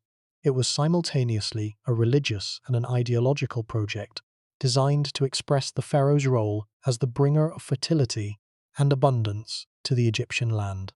The specific association between the Fayum's development and the Sobek cult, the crocodile deity, whose power over water and fertility was one of the most important divine associations of the region, gave the Fayum development a specific theological dimension that connected it to the broader pharaonic ideology. Sobekneferu's name expressed this specific connection. By naming herself for the beauties of Sobek, she was claiming the specific theological and regional associations that her father's development of the Fayum had established, and that her own administrative activity in the region continued. The name was not chosen randomly. It was a specific expression of a specific dynastic and theological identity, the identity of the last ruler of the dynasty that had transformed the Fayum, who governed from within the specific sacred geography that the transformation had created. Chapter 12. The Full Picture. The 12 chapters of this exploration section have assembled the full available evidence for Sobekneferu's reign and her specific achievement. The Berlin statues established the visual argument. She developed a genuinely new visual vocabulary for female pharaonic authority that combined male and female elements simultaneously rather than substituting one for the other. The scarabs established the administrative reach. Her authority was expressed through the same institutional mechanisms as the male pharaohs who preceded and followed her, reaching the same geographic distribution across the ancient Near East. The Fayum Canal inscription establishes the governing activity. She was managing the physical infrastructure of the Egyptian state during her brief reign. The Turin canon entry establishes the dynastic sequence. Her reign was recorded in the most authoritative ancient Egyptian king list in the same terms as the male pharaohs around her. The titulary analysis establishes the institutional care. Her adaptation of the five-name titulary to female royal authority was considered and specific rather than casual or confused. And the dynastic context establishes the historical significance. She was the last expression of the most accomplished dynasty in the Egyptian Middle Kingdom, governing at the conclusion of 200 years of extraordinary achievement. Together, these categories of evidence constitute the case for Sobekneferu as one of the most significant figures in the history of the ancient world, not simply as the first confirmed female pharaoh, but as a figure of genuine intellectual achievement whose specific contribution to the history of female authority in the pharaonic tradition deserves the recognition that this account delivers. The recognition is delivered now, in the deeper truth and implications and closing sections that complete the account.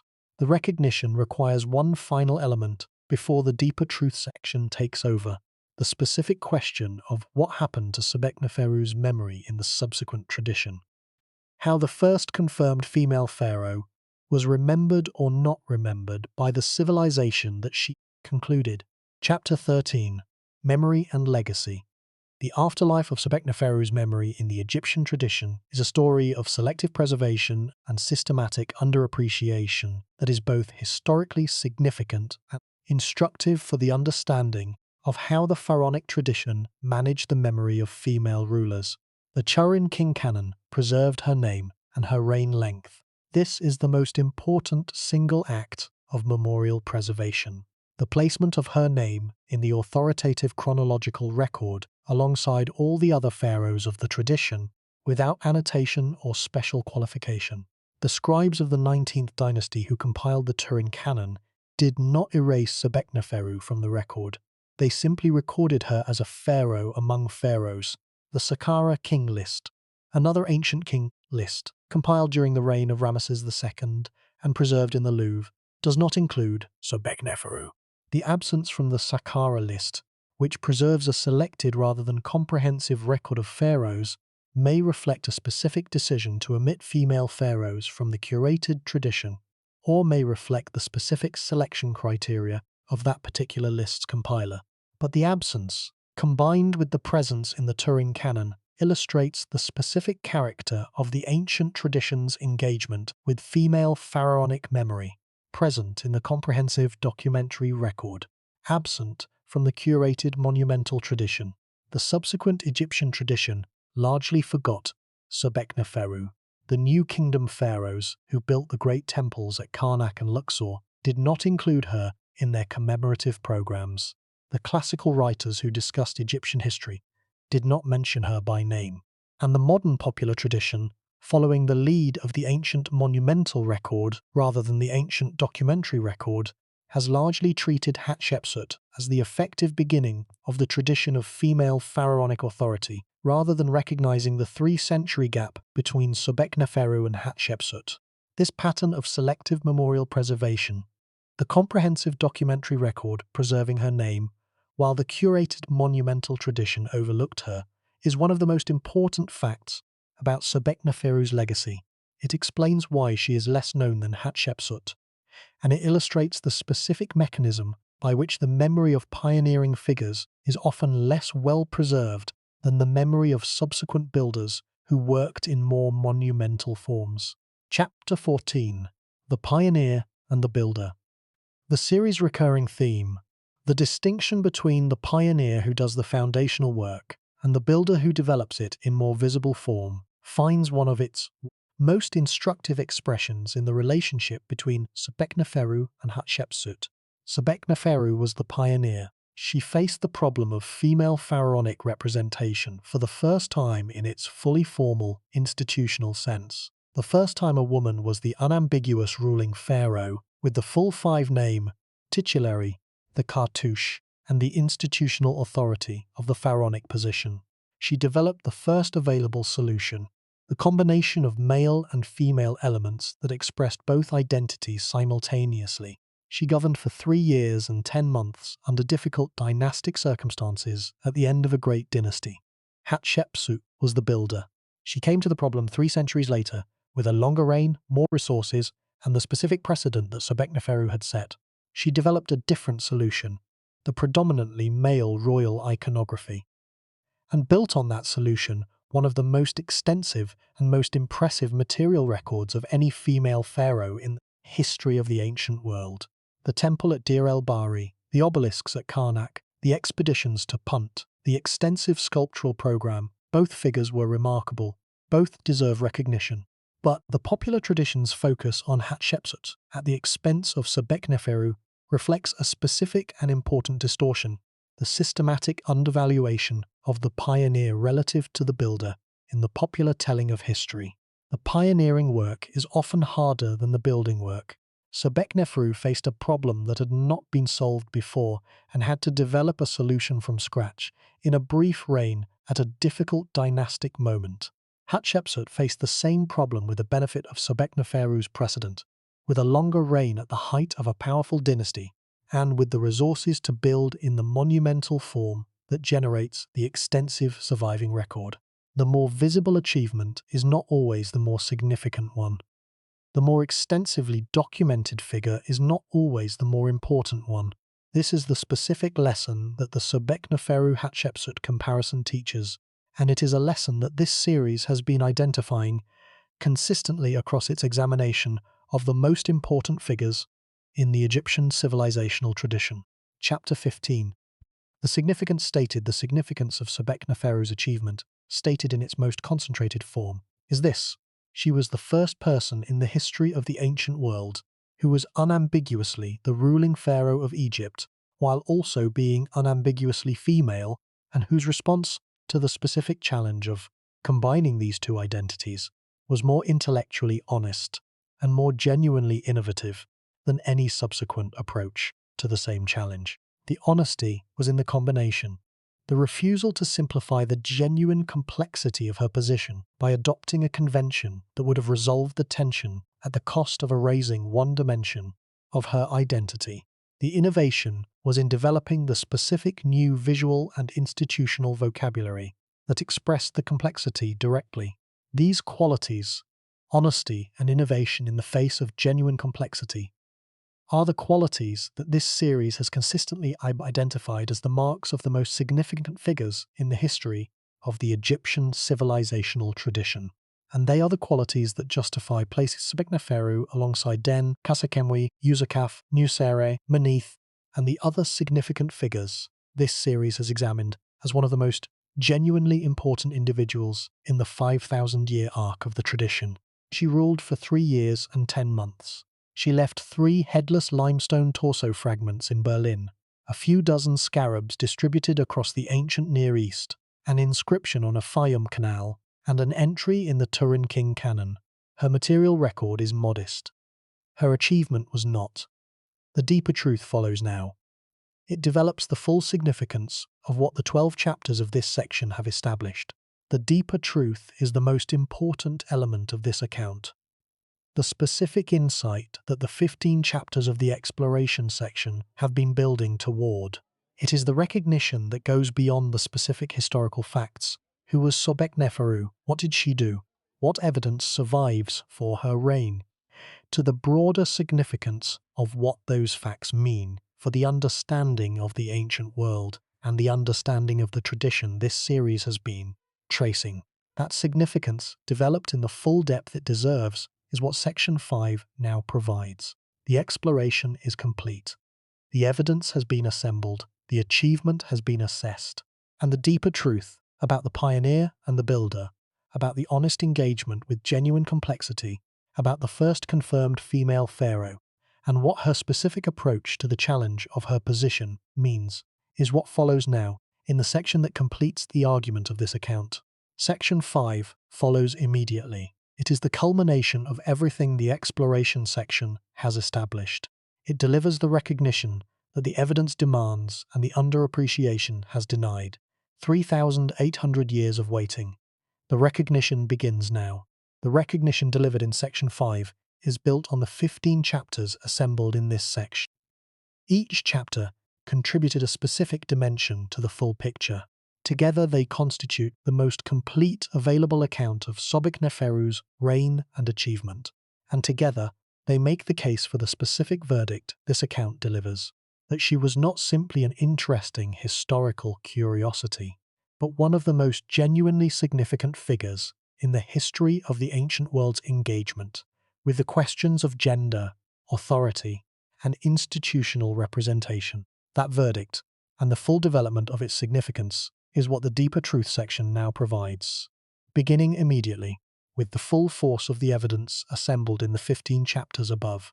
Beginning now, in section 5, with the full evidence, with the complete picture, with the recognition that the pioneer deserves, the recognition that the fame of Hatshepsut, the greatest surviving record of the builder, has too long denied to the woman who faced the problem first, alone, at the end of a great dynasty, and found the most honest available answer.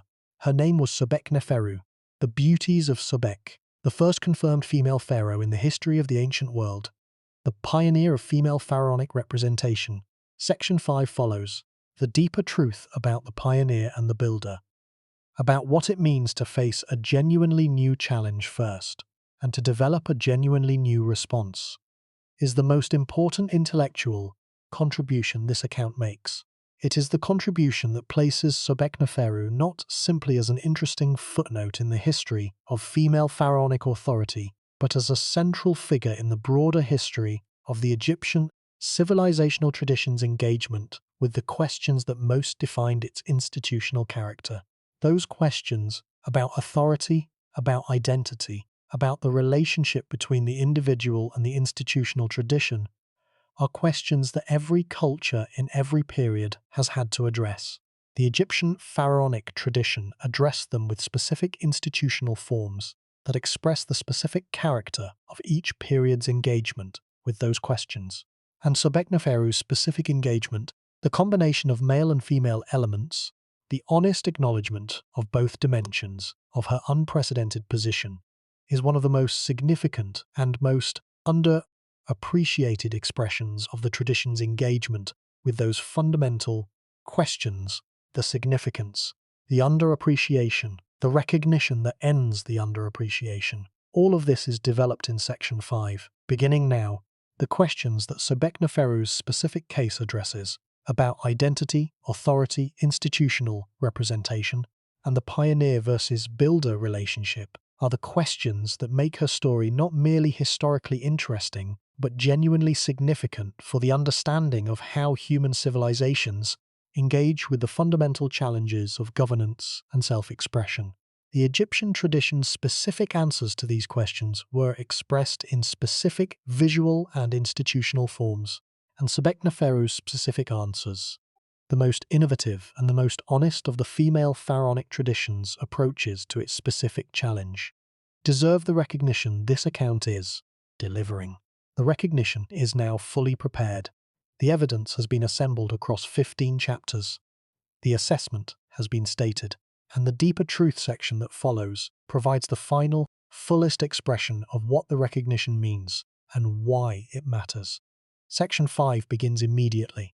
The deeper truth about Sobekneferu, the pioneer, the first confirmed female pharaoh, the woman who faced the problem first and found the most honest answer. Her story is being told in its full force. Beginning now, her story is being told in its full force. The force of the evidence assembled in 15 chapters, the force of the recognition that the evidence demands, the force of 3,800 years of waiting for the telling that this account now provides. The telling continues in section 5, the deeper truth, beginning immediately. The deeper truth begins in the section that follows immediately.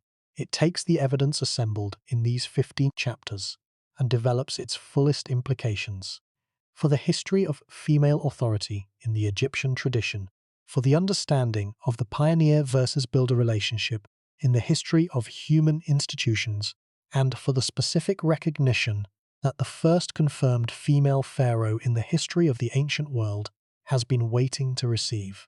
The waiting is over, the recognition is given, the deeper truth develops it now.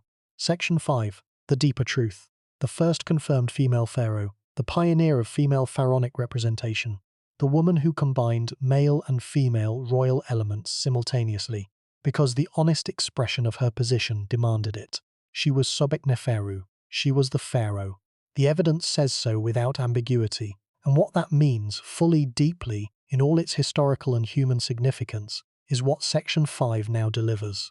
Beginning now. Now. The deeper truth, the implications, the closing, and then the final recognition, the name spoken in its full force, with everything this account has established behind it. Her name was Sobekneferu, the deeper truth about what that name means. For the history of the ancient world, for the history of female authority, for the history of the Egyptian civilizational tradition that this series has been tracing, follows in Section 5. Section 5 follows. It is the deepest and the most important section of this account. The evidence has been assembled. The recognition is ready to be delivered.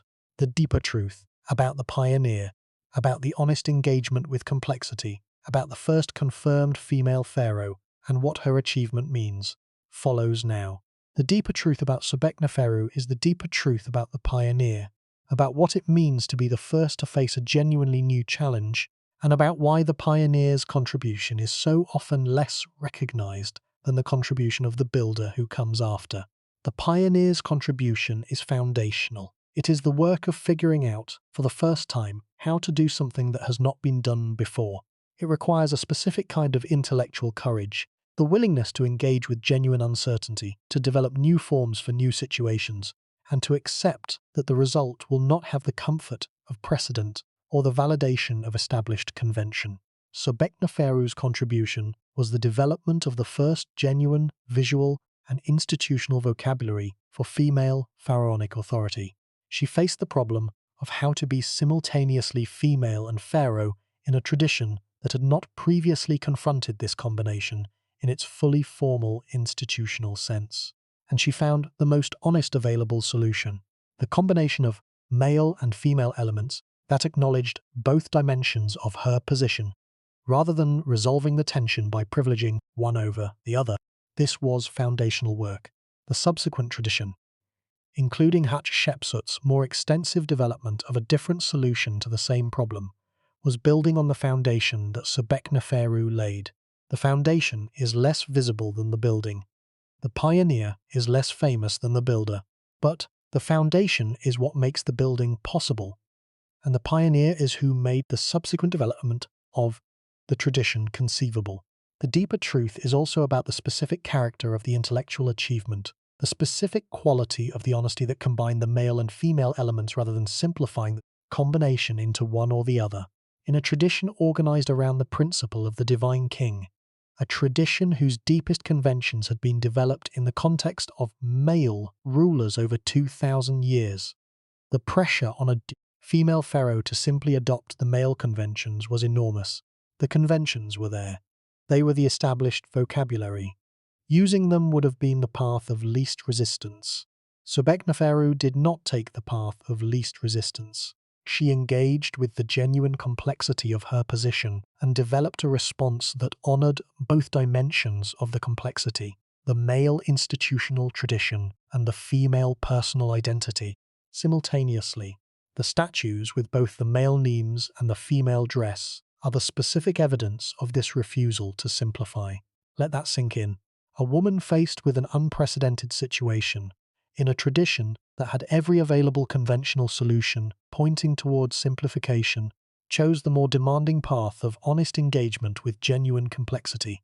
And the result, 3 headless torso fragments in Berlin, is one of the most intellectually significant responses to the problem of identity and authority in the entire history of the ancient world.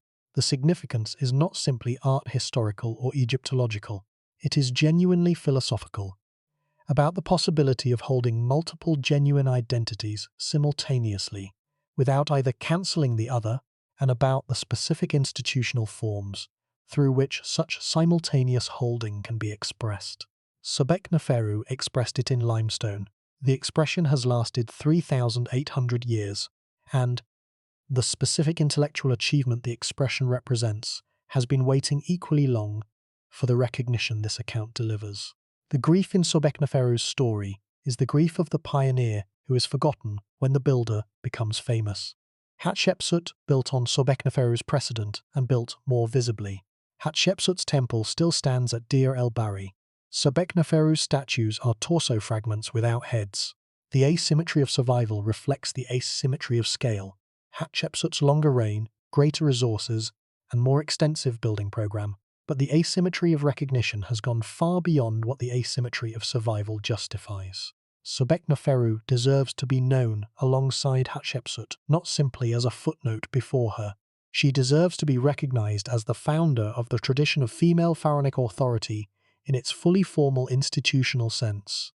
As the person who made Hatshepsut's achievement possible by being the first to face the fundamental challenge and develop a genuine response. The grief of the unrecognized pioneer is one of the most specific forms of historical injustice available for correction in the popular telling of the ancient world story. It is correctable. The evidence supports the correction, and the correction is what this account delivers. The deeper truth about the pioneer includes one more dimension: the specific connection between Sobekneferu's achievement and the broader arc of the series this account belongs to. The series has been tracing the Egyptian civilizational tradition across 5,000 years, from the First Dynasty through the Ptolemaic period. The specific pattern that has emerged across the series is the pattern of pioneering figures whose foundational work made the more visible achievements of subsequent generations possible. Den made Kasekemwe's hinge moment possible.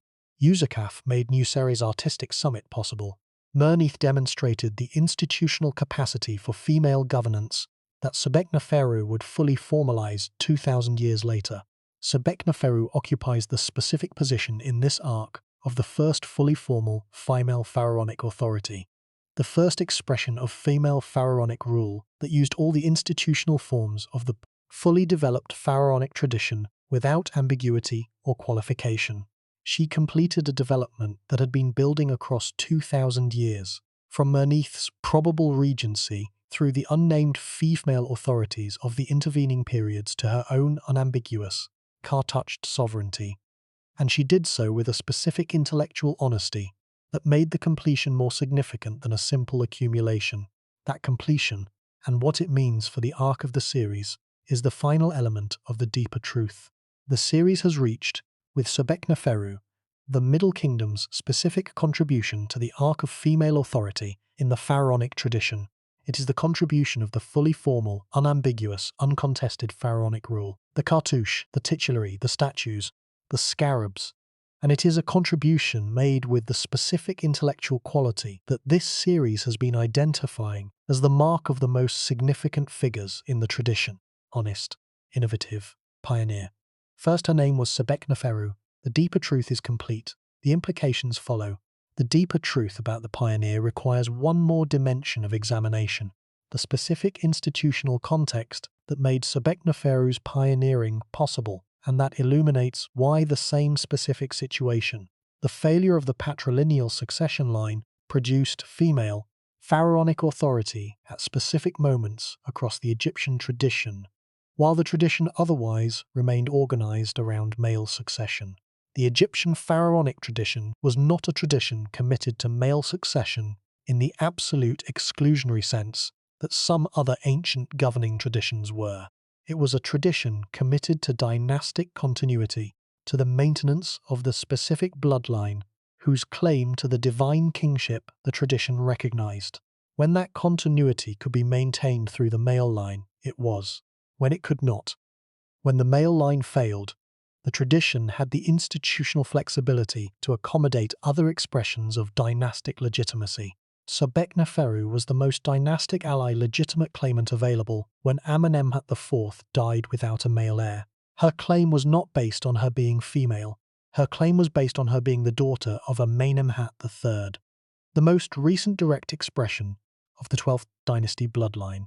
The female character of her claim was not the basis of her authority, but the specific accident of the circumstances that made her the most dynastically legitimate available person. This specific institutional logic, the tradition's accommodation of female authority when the patrilineal succession failed, was not a commitment to gender equality in the modern sense. It was a commitment to dynastic continuity that, under specific circumstances, produced female governance as a consequence rather than as an intention.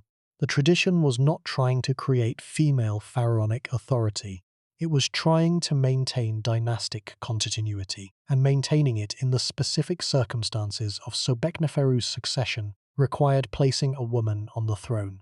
Understanding this specific logic is important for correctly appreciating Sobekneferu's achievement. She was not appointed pharaoh because the tradition decided women could govern. She was appointed pharaoh because she was the most dynastically legitimate available person at the specific moment when the tradition needed a pharaoh. And having been appointed, she responded to the specific challenge of her position with the specific intellectual honesty that this account has been arguing was her most significant contribution. The institutional logic that placed her on the throne was the same institutional logic that placed Mernith in her governing position 2,000 years earlier. But the institutional forms through which the position was expressed had developed enormously across those 2,000 years, and the fully developed pharaonic tradition of the Middle Kingdom gave Sobekneferu both the challenge and the tools. The challenge of a tradition so fully elaborated in male terms that adapting it to female authority required genuine intellectual work, and the tools of the cartouche, the titulary, and the sculptural tradition that gave the adaptation its specific institutional substance. She had the tools, she did the work. The result was the first confirmed female pharaonic rule in the history of the ancient world, expressed in the most intellectually honest available form. The deeper truth is also about the relationship between the brief reign and the lasting contribution. Sobekneferu ruled for 3 years and 10 months. That is not a long reign by the standards of the 12th dynasty, whose 7 previous rulers averaged approximately 28 years each. The brevity of her reign is one of the primary reasons for the relative scarcity of her material record. But brevity of reign and significance of contribution are not the same thing. The contribution is measured not in the quantity of monuments built or in the duration of the governing activity, but in the specific character of what was done. And what Sobekneferu did in 3 years and 10 months, the development of the first genuine visual and institutional vocabulary for female pharaonic authority, was a contribution whose significance was entirely independent of the duration that produced it. The founding moment of a tradition is not measured in duration. Usakaf, whose contribution as the founder of the 5th dynasty's solar temple program was described in an earlier account in this series, ruled for approximately 7 years. Den, the most administratively innovative pharaoh of the 1st dynasty, may have had a longer reign, but his specific contributions, the administrative innovations that structured the Egyptian state for centuries, were made in a specific brief window of the reign's most active period. The significance of a contribution to the history of a tradition is measured in the specific character of what it established, not in the time it took.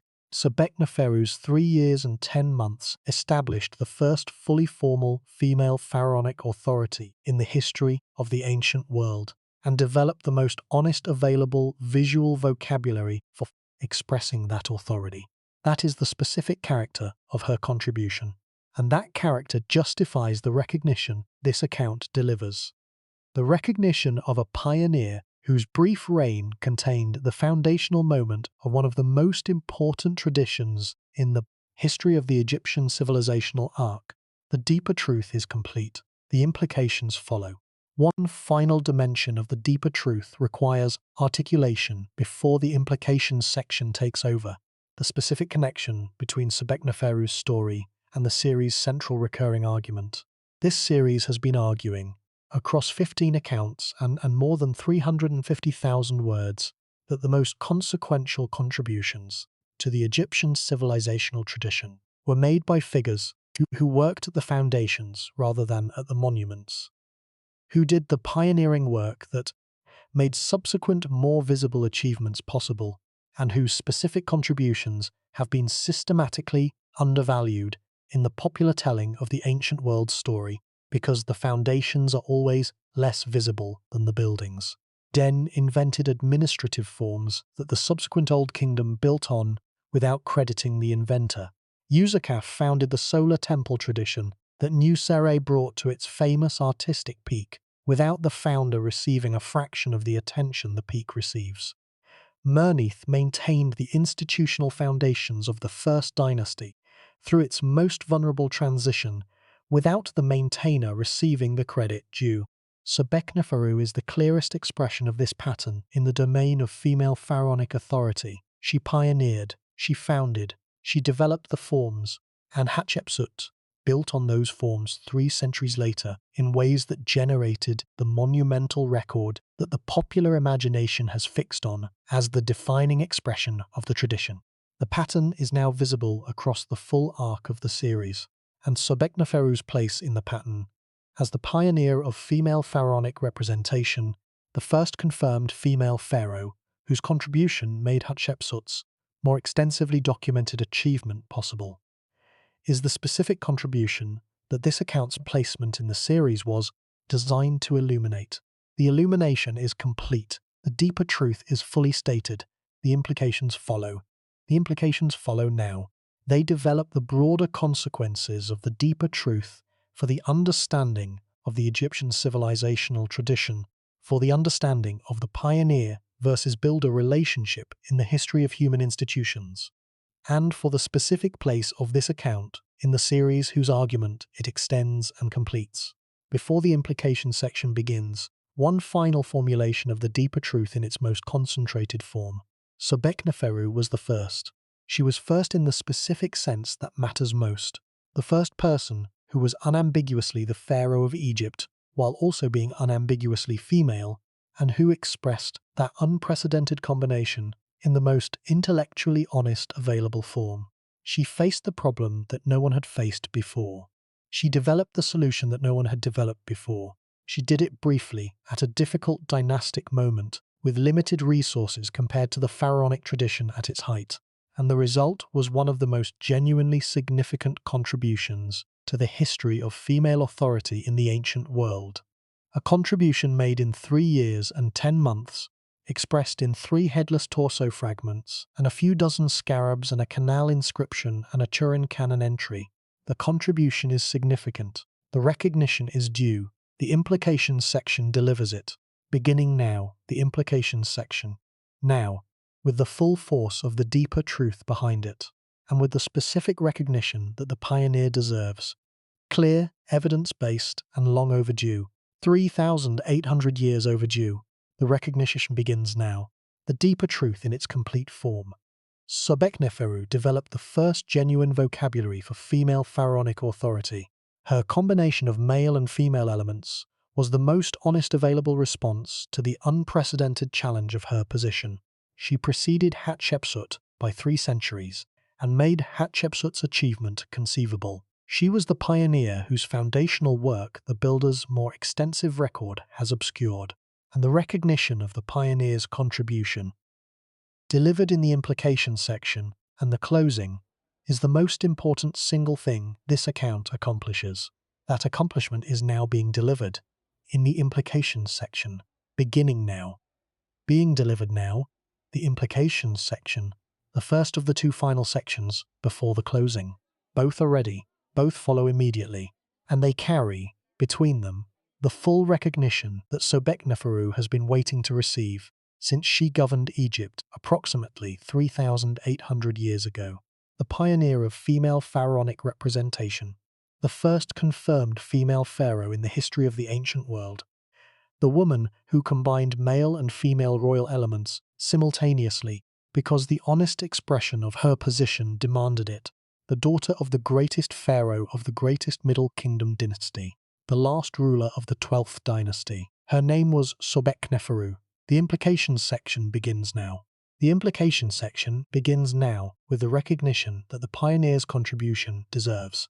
The recognition is specific, evidence-based, and clear. Sobekneferu was the first confirmed female pharaoh in the history of the ancient world. Her approach to the challenge of her position was more intellectually honest than any subsequent approach to the same challenge, and her place in the history of the Egyptian civilizational tradition is that of the pioneer who made Hatshepsut's more extensively documented achievement possible. The recognition, the implications, the closing. These are the final 3 elements of this account, each building on what the preceding sections have established, each delivering in its own specific form the recognition that 3,800 years of history has been building toward. The delivery continues in the implications section, beginning now. The implications section follows, the closing follows, and then the name, spoken in its full force with everything this account has established behind it. The name of the pioneer, the name of the first confirmed female pharaoh, the name that belongs in every account of female authority in the ancient world, placed before Hatshepsut as the founding of the tradition that Hatshepsut developed. Before Hatshepsut, 3 centuries before Hatshepsut, before the temple at Deir el-Bahari, before the obelisks at Karnak, before the erasure that Tutmosis III performed, before all of it, there was Sobekneferu, and her name deserves to be known alongside the name of the more famous builder who came after her. Her name was Sobekneferu. The implications follow. The implications follow now, examining the broader consequences of the deeper truth for 3 specific domains: the popular telling of the ancient world story, the history of female authority in the Egyptian civilizational tradition, and the broader pattern of pioneer versus builder relationships in the history of human institutions. Each domain reveals a specific implication of the recognition this account delivers. Together they constitute the final intellectual substance of the argument before the closing delivers its personal, direct form of the recognition. The implication section begins now. 3,800 years of history, 150 years of modern Egyptological scholarship, and still, in the popular telling of the ancient world's story, a near-universal silence about the name that comes before Hatshepsut's in the history of female pharaonic authority. The silence ends in the implication section. Beginning now. The silence ends and the recognition begins. In the implication section, in the closing, in the name spoken with full force, in the specific, evidence-based, carefully argued recognition that the evidence demands, and that the popular silence has too long denied. She governed Egypt. The evidence says so without ambiguity. She was the first confirmed female pharaoh. The evidence says so without ambiguity. Her approach to the challenge of her unprecedented position was the most intellectually honest available. The statues say so without ambiguity. 3 kinds of unambiguity, 1 figure, 1 name. Her name was Sobekneferu, and the full recognition of what that name means, delivered in the implications and the closing that follow, is what this account has been building toward from its first words to this, its last words in the deeper truth section. The deeper truth is complete. The implications follow. The implications follow now. The closing follows the implications, and the name is spoken with full force at the end of the closing.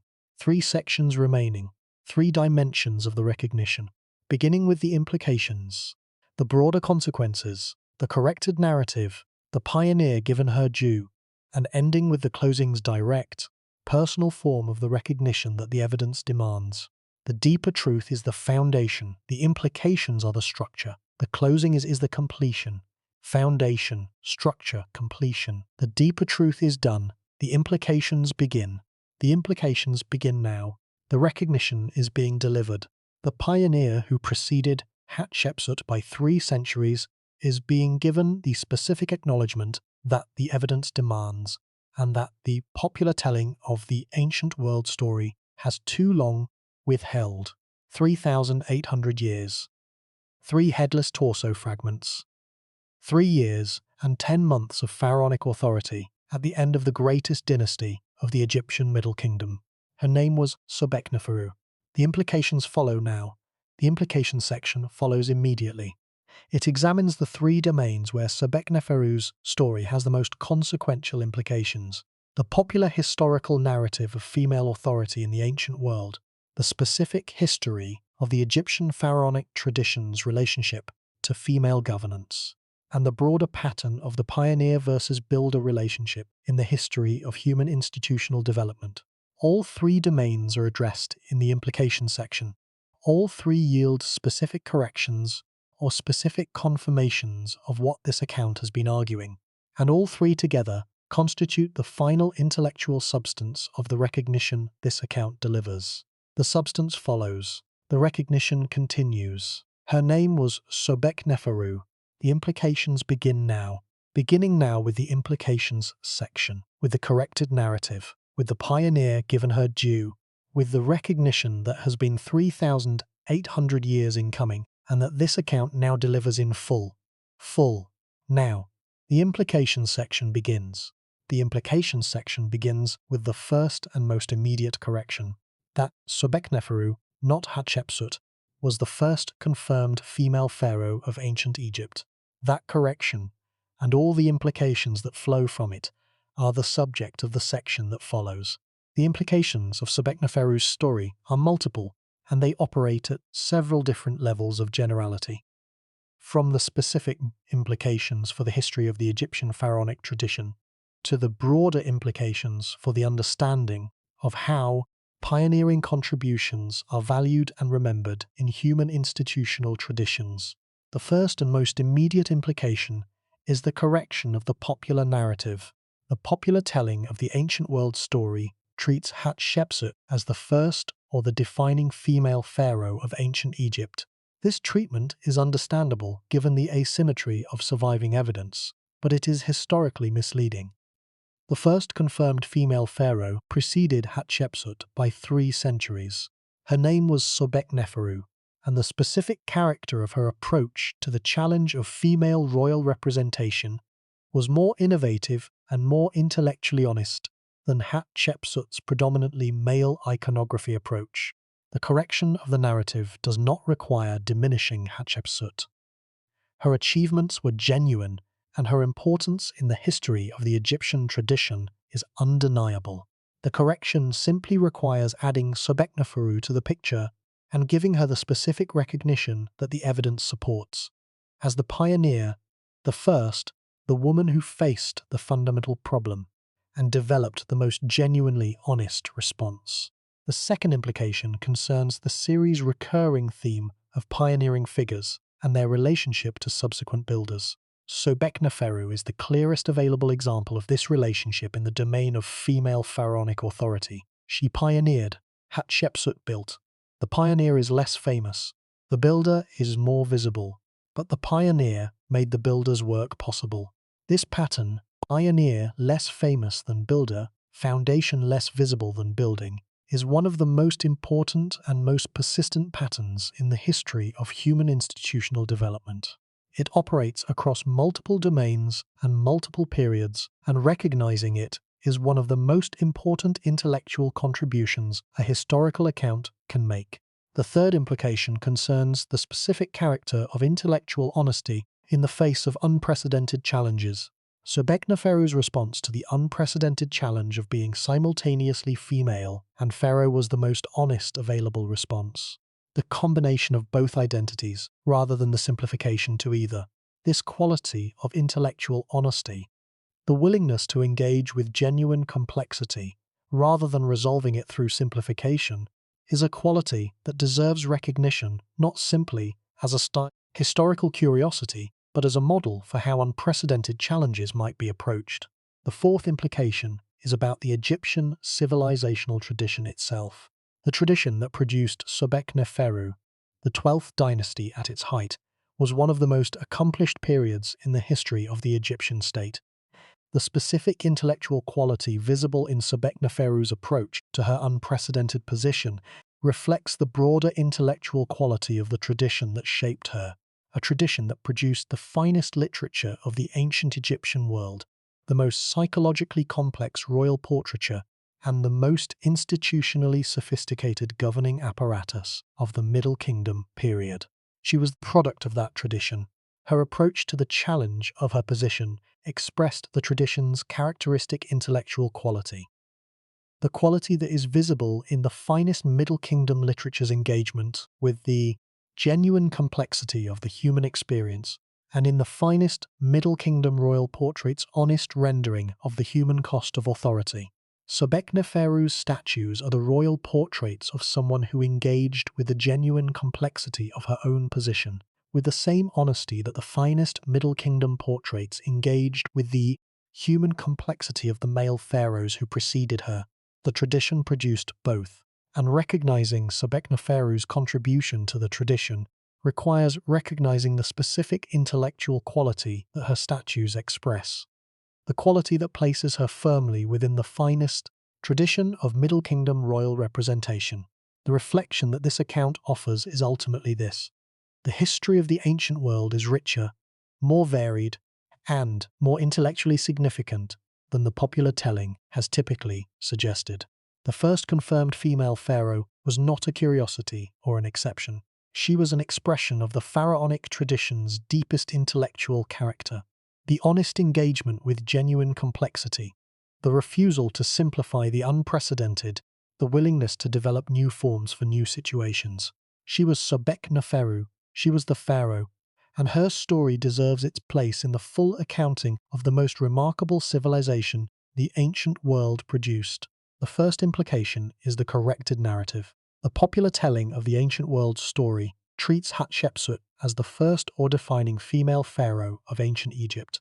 Museum labels describe her as the female pharaoh. Popular histories treat her reign as the beginning of the tradition of female pharaonic authority. Documentary films about ancient Egypt's most remarkable rulers invariably feature Hatshepsut as the primary, if not the only, example of a woman who wore the double crown. This telling is understandable. More of Hatshepsut's material record survives than of any other female pharaoh in the history of the ancient world. The temple at Deir el-Bahari is one of the most magnificent standing buildings from the ancient Egyptian tradition.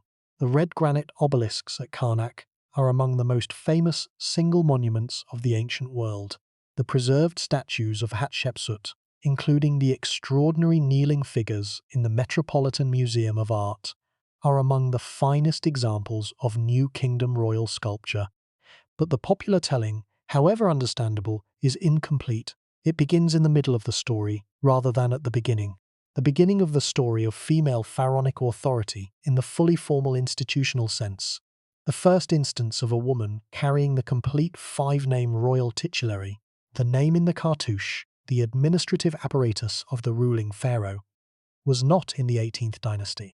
It was in the 12th dynasty, approximately 3 centuries earlier, in the brief reign of the last pharaoh of the most accomplished dynasty in the Egyptian Middle Kingdom. The correction of the narrative does not diminish Hatshepsut. Her achievement was real, her importance was genuine, and the specific quality of her 3-decade reign was extraordinary.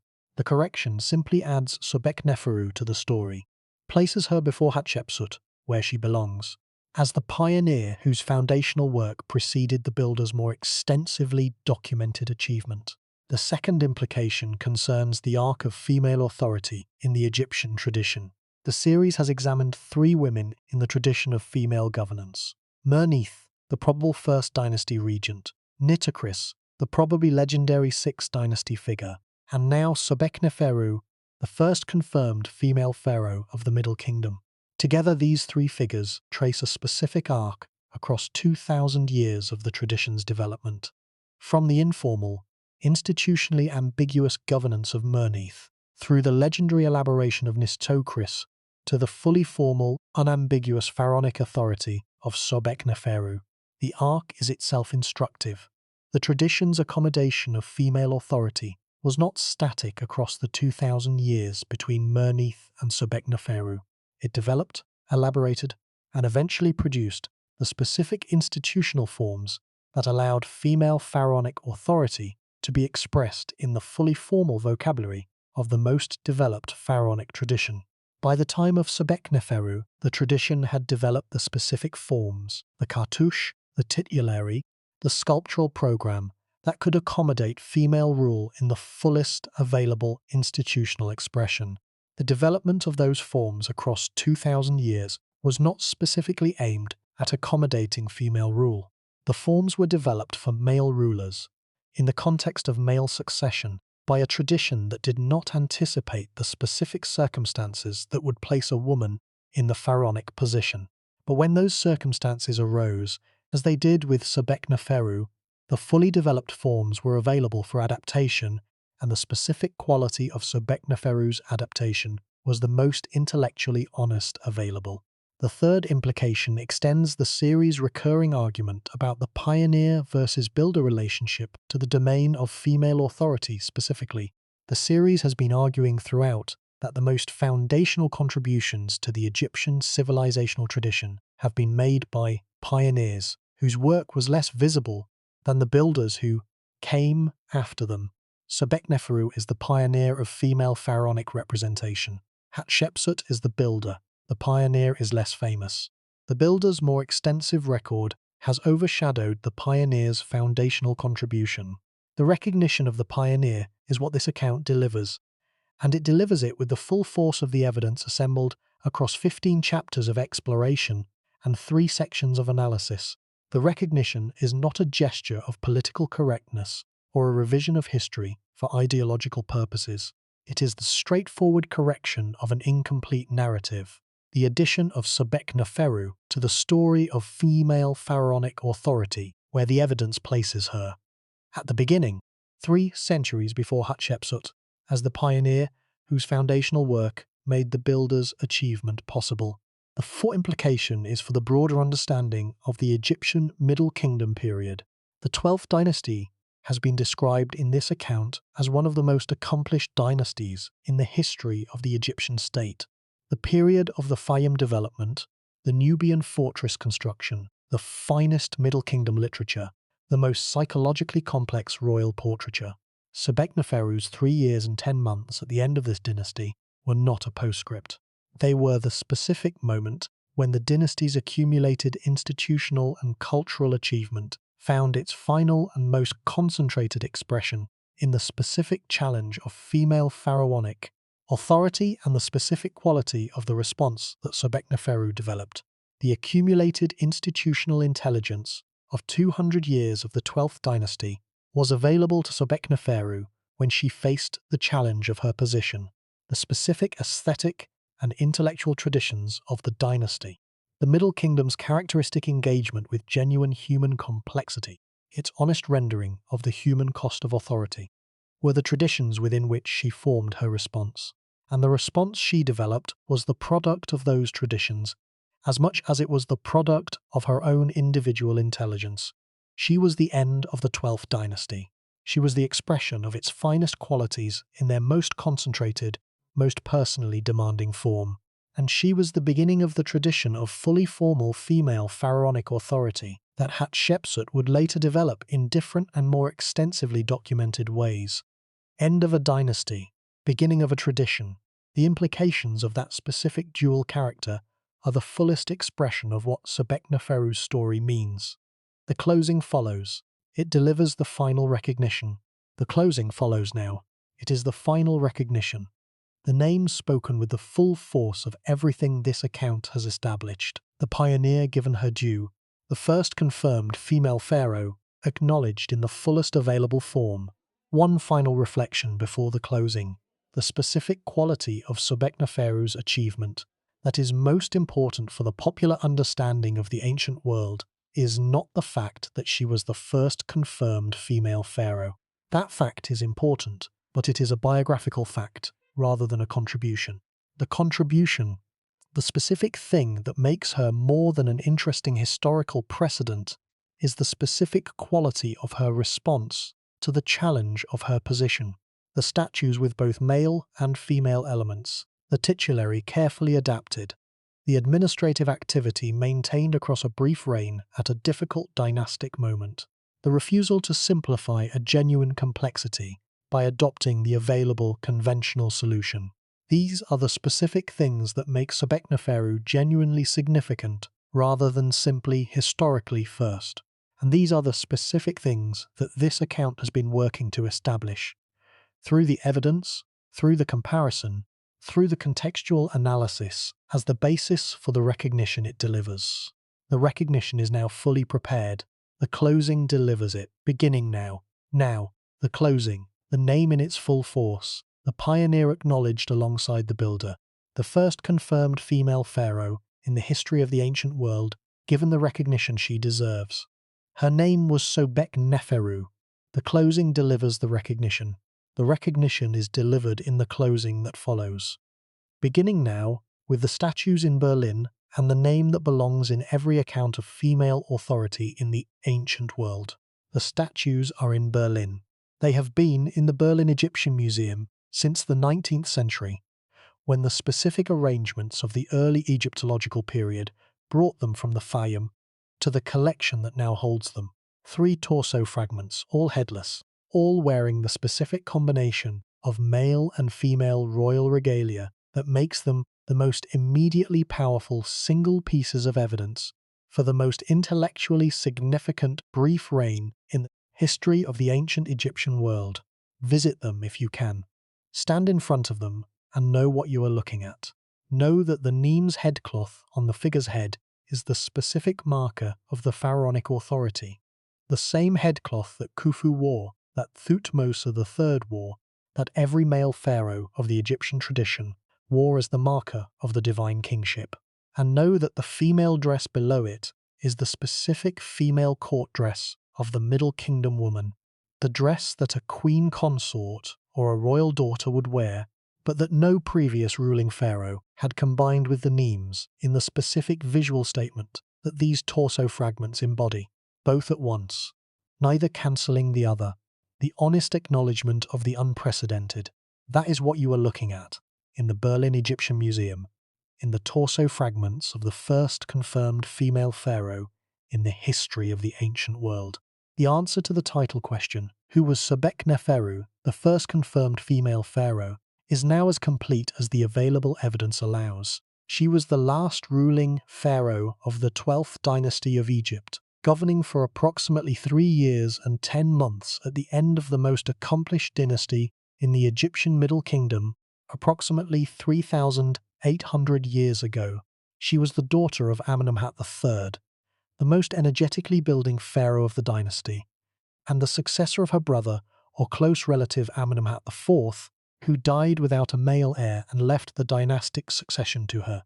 She was the ruling pharaoh, not a regent, not a queen consort, not a figure whose authority is probable but contested, the unambiguous ruling pharaoh of Egypt, with the full 5-name royal titulary, the name in the cartouche, the administrative scarabs distributed across the ancient Near East, the construction activity at the Fayum Canal, and the formal entry in the Turin King canon that records her reign alongside those of all the other pharaohs of the 12th dynasty. She faced the specific challenge of being simultaneously female and pharaoh in a tradition whose representational conventions had been developed over 2,000 years in the context of male rulers.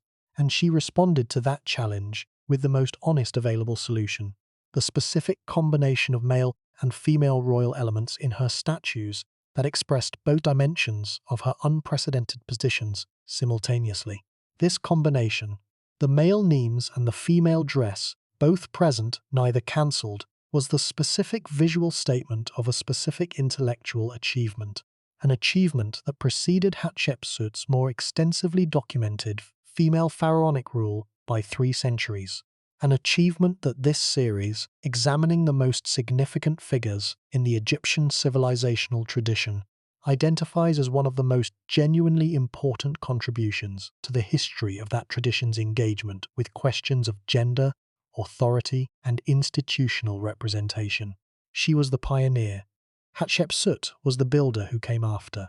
The builder is more famous. The pioneer made the building possible. The specific underappreciation of the pioneer relative to the builder is one of the most persistent patterns in the popular telling of history. Sobekneferu is one of its most instructive examples, and the correction of that underappreciation, the specific evidence-based recognition of the pioneer's contribution, is what this account delivers. Three headless torso fragments in Berlin, a few dozen scarabs in museum collections around the world, a canal inscription in the Fayum, an entry in the Turin King canon, 3 years and 10 months of unambiguous pharaonic authority at the end of one of the greatest dynasties in the history of the ancient world. This is the material record of the first confirmed female pharaoh in the history of the ancient world. It is modest. What it represents is not. Stand in front of the statues.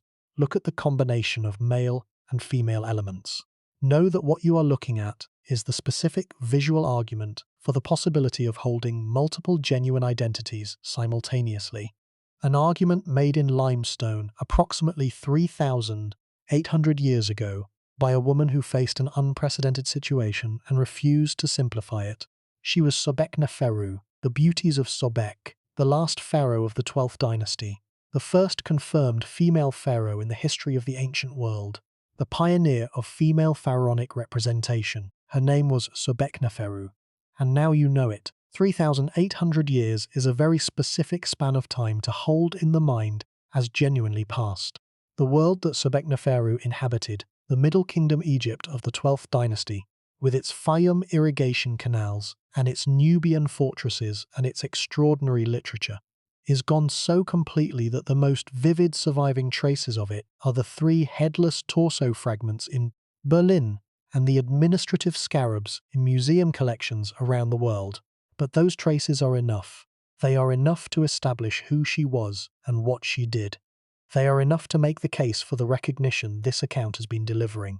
And they are enough to connect the specific person who governed Egypt approximately 3,800 years ago to the modern observer who stands in front of the Berlin statues and sees, in the specific combination of male and female regalia, the specific intellectual achievement of a woman who faced an unprecedented situation and refused to simplify it. The connection across 3,800 years is real. The stone is the medium. The specific visual argument it makes, both male and female, both identities present, neither cancelled, is still readable. And the reading, now enriched by everything this account has provided, is the specific recognition that the evidence demands and that the underappreciation has too long denied. The full recognition is now given.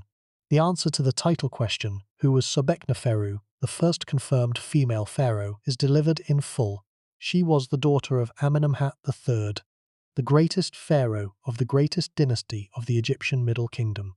She was the last ruling pharaoh of the 12th dynasty, which had governed Egypt for approximately 200 years in one of the most prosperous and most culturally accomplished periods in the entire history of the Egyptian state. She ruled for approximately 3 years and 10 months at the end of the dynasty, after the death of her predecessor Amenemhat IV, without a male heir. She was the ruling pharaoh, the first person in the history of the ancient world who was unambiguously the pharaoh of Egypt while also being unambiguously female, not a regent governing on behalf of a minor heir, not a figure whose authority is probable but contested. The unambiguous pharaoh, with the full 5-name royal titulary, the name in the cartouche, the administrative scarabs distributed across the ancient Near East, the construction activity documented at the Fayum Canal, and the formal entry in the Turin King canon. She faced the specific challenge of being simultaneously female and pharaoh in a tradition whose representational conventions had been developed over 2,000 years in the context of male rulers. And she responded with the most honest available solution. The combination of male and female royal elements in her statues that expressed both dimensions of her position simultaneously, refusing to simplify the genuine complexity of her unprecedented situation by adopting either the fully male or the fully elfin conventional approach. She was the pioneer of female pharaonic representation, the person who faced the problem first, developed the first genuine solution, and made the subsequent development of the tradition conceivable. Hatshepsut came after her 3 centuries later and built on the tradition she had pioneered in more extensively documented and more monumentally visible ways. The builder is more famous. The pioneer made the building possible. The pioneer deserves recognition alongside the builder. The pioneer's brief reign, 3 years and 10 months, contained the founding moment of one of the most important traditions in the history of the ancient world, and the founding moment deserves the same recognition as the tradition's more visible subsequent expressions. This account delivers that recognition. It has assembled the evidence, analysed the achievement, compared the pioneer to the builder, situated the story in the arc of the series and in the broader history of the Egyptian civilizational tradition, and arrived at the specific, evidence-based, carefully argued conclusion that Sobekneferu was one of the most genuinely significant figures in the history of the ancient world, not simply because she was first, because of what she did with the firstness. The honest, innovative, non-simplifying engagement with a genuinely unprecedented challenge that the statues in Berlin embody in limestone. Those statues are still there. The combination of male and female elements is still visible. The specific intellectual achievement they represent is still readable by anyone who stands in front of them with the knowledge this account has provided. Go to Berlin. Stand in front of the torso fragments. Look at the Neme's headcloth. Look at the female dress. Hold both in your attention simultaneously, as the sculptor held both simultaneously in the stone. That simultaneous holding is the achievement. That is what she chose to express. That is the specific contribution of the first confirmed female pharaoh in the history of the ancient world. Her name was Sobekneferu, and now you know it.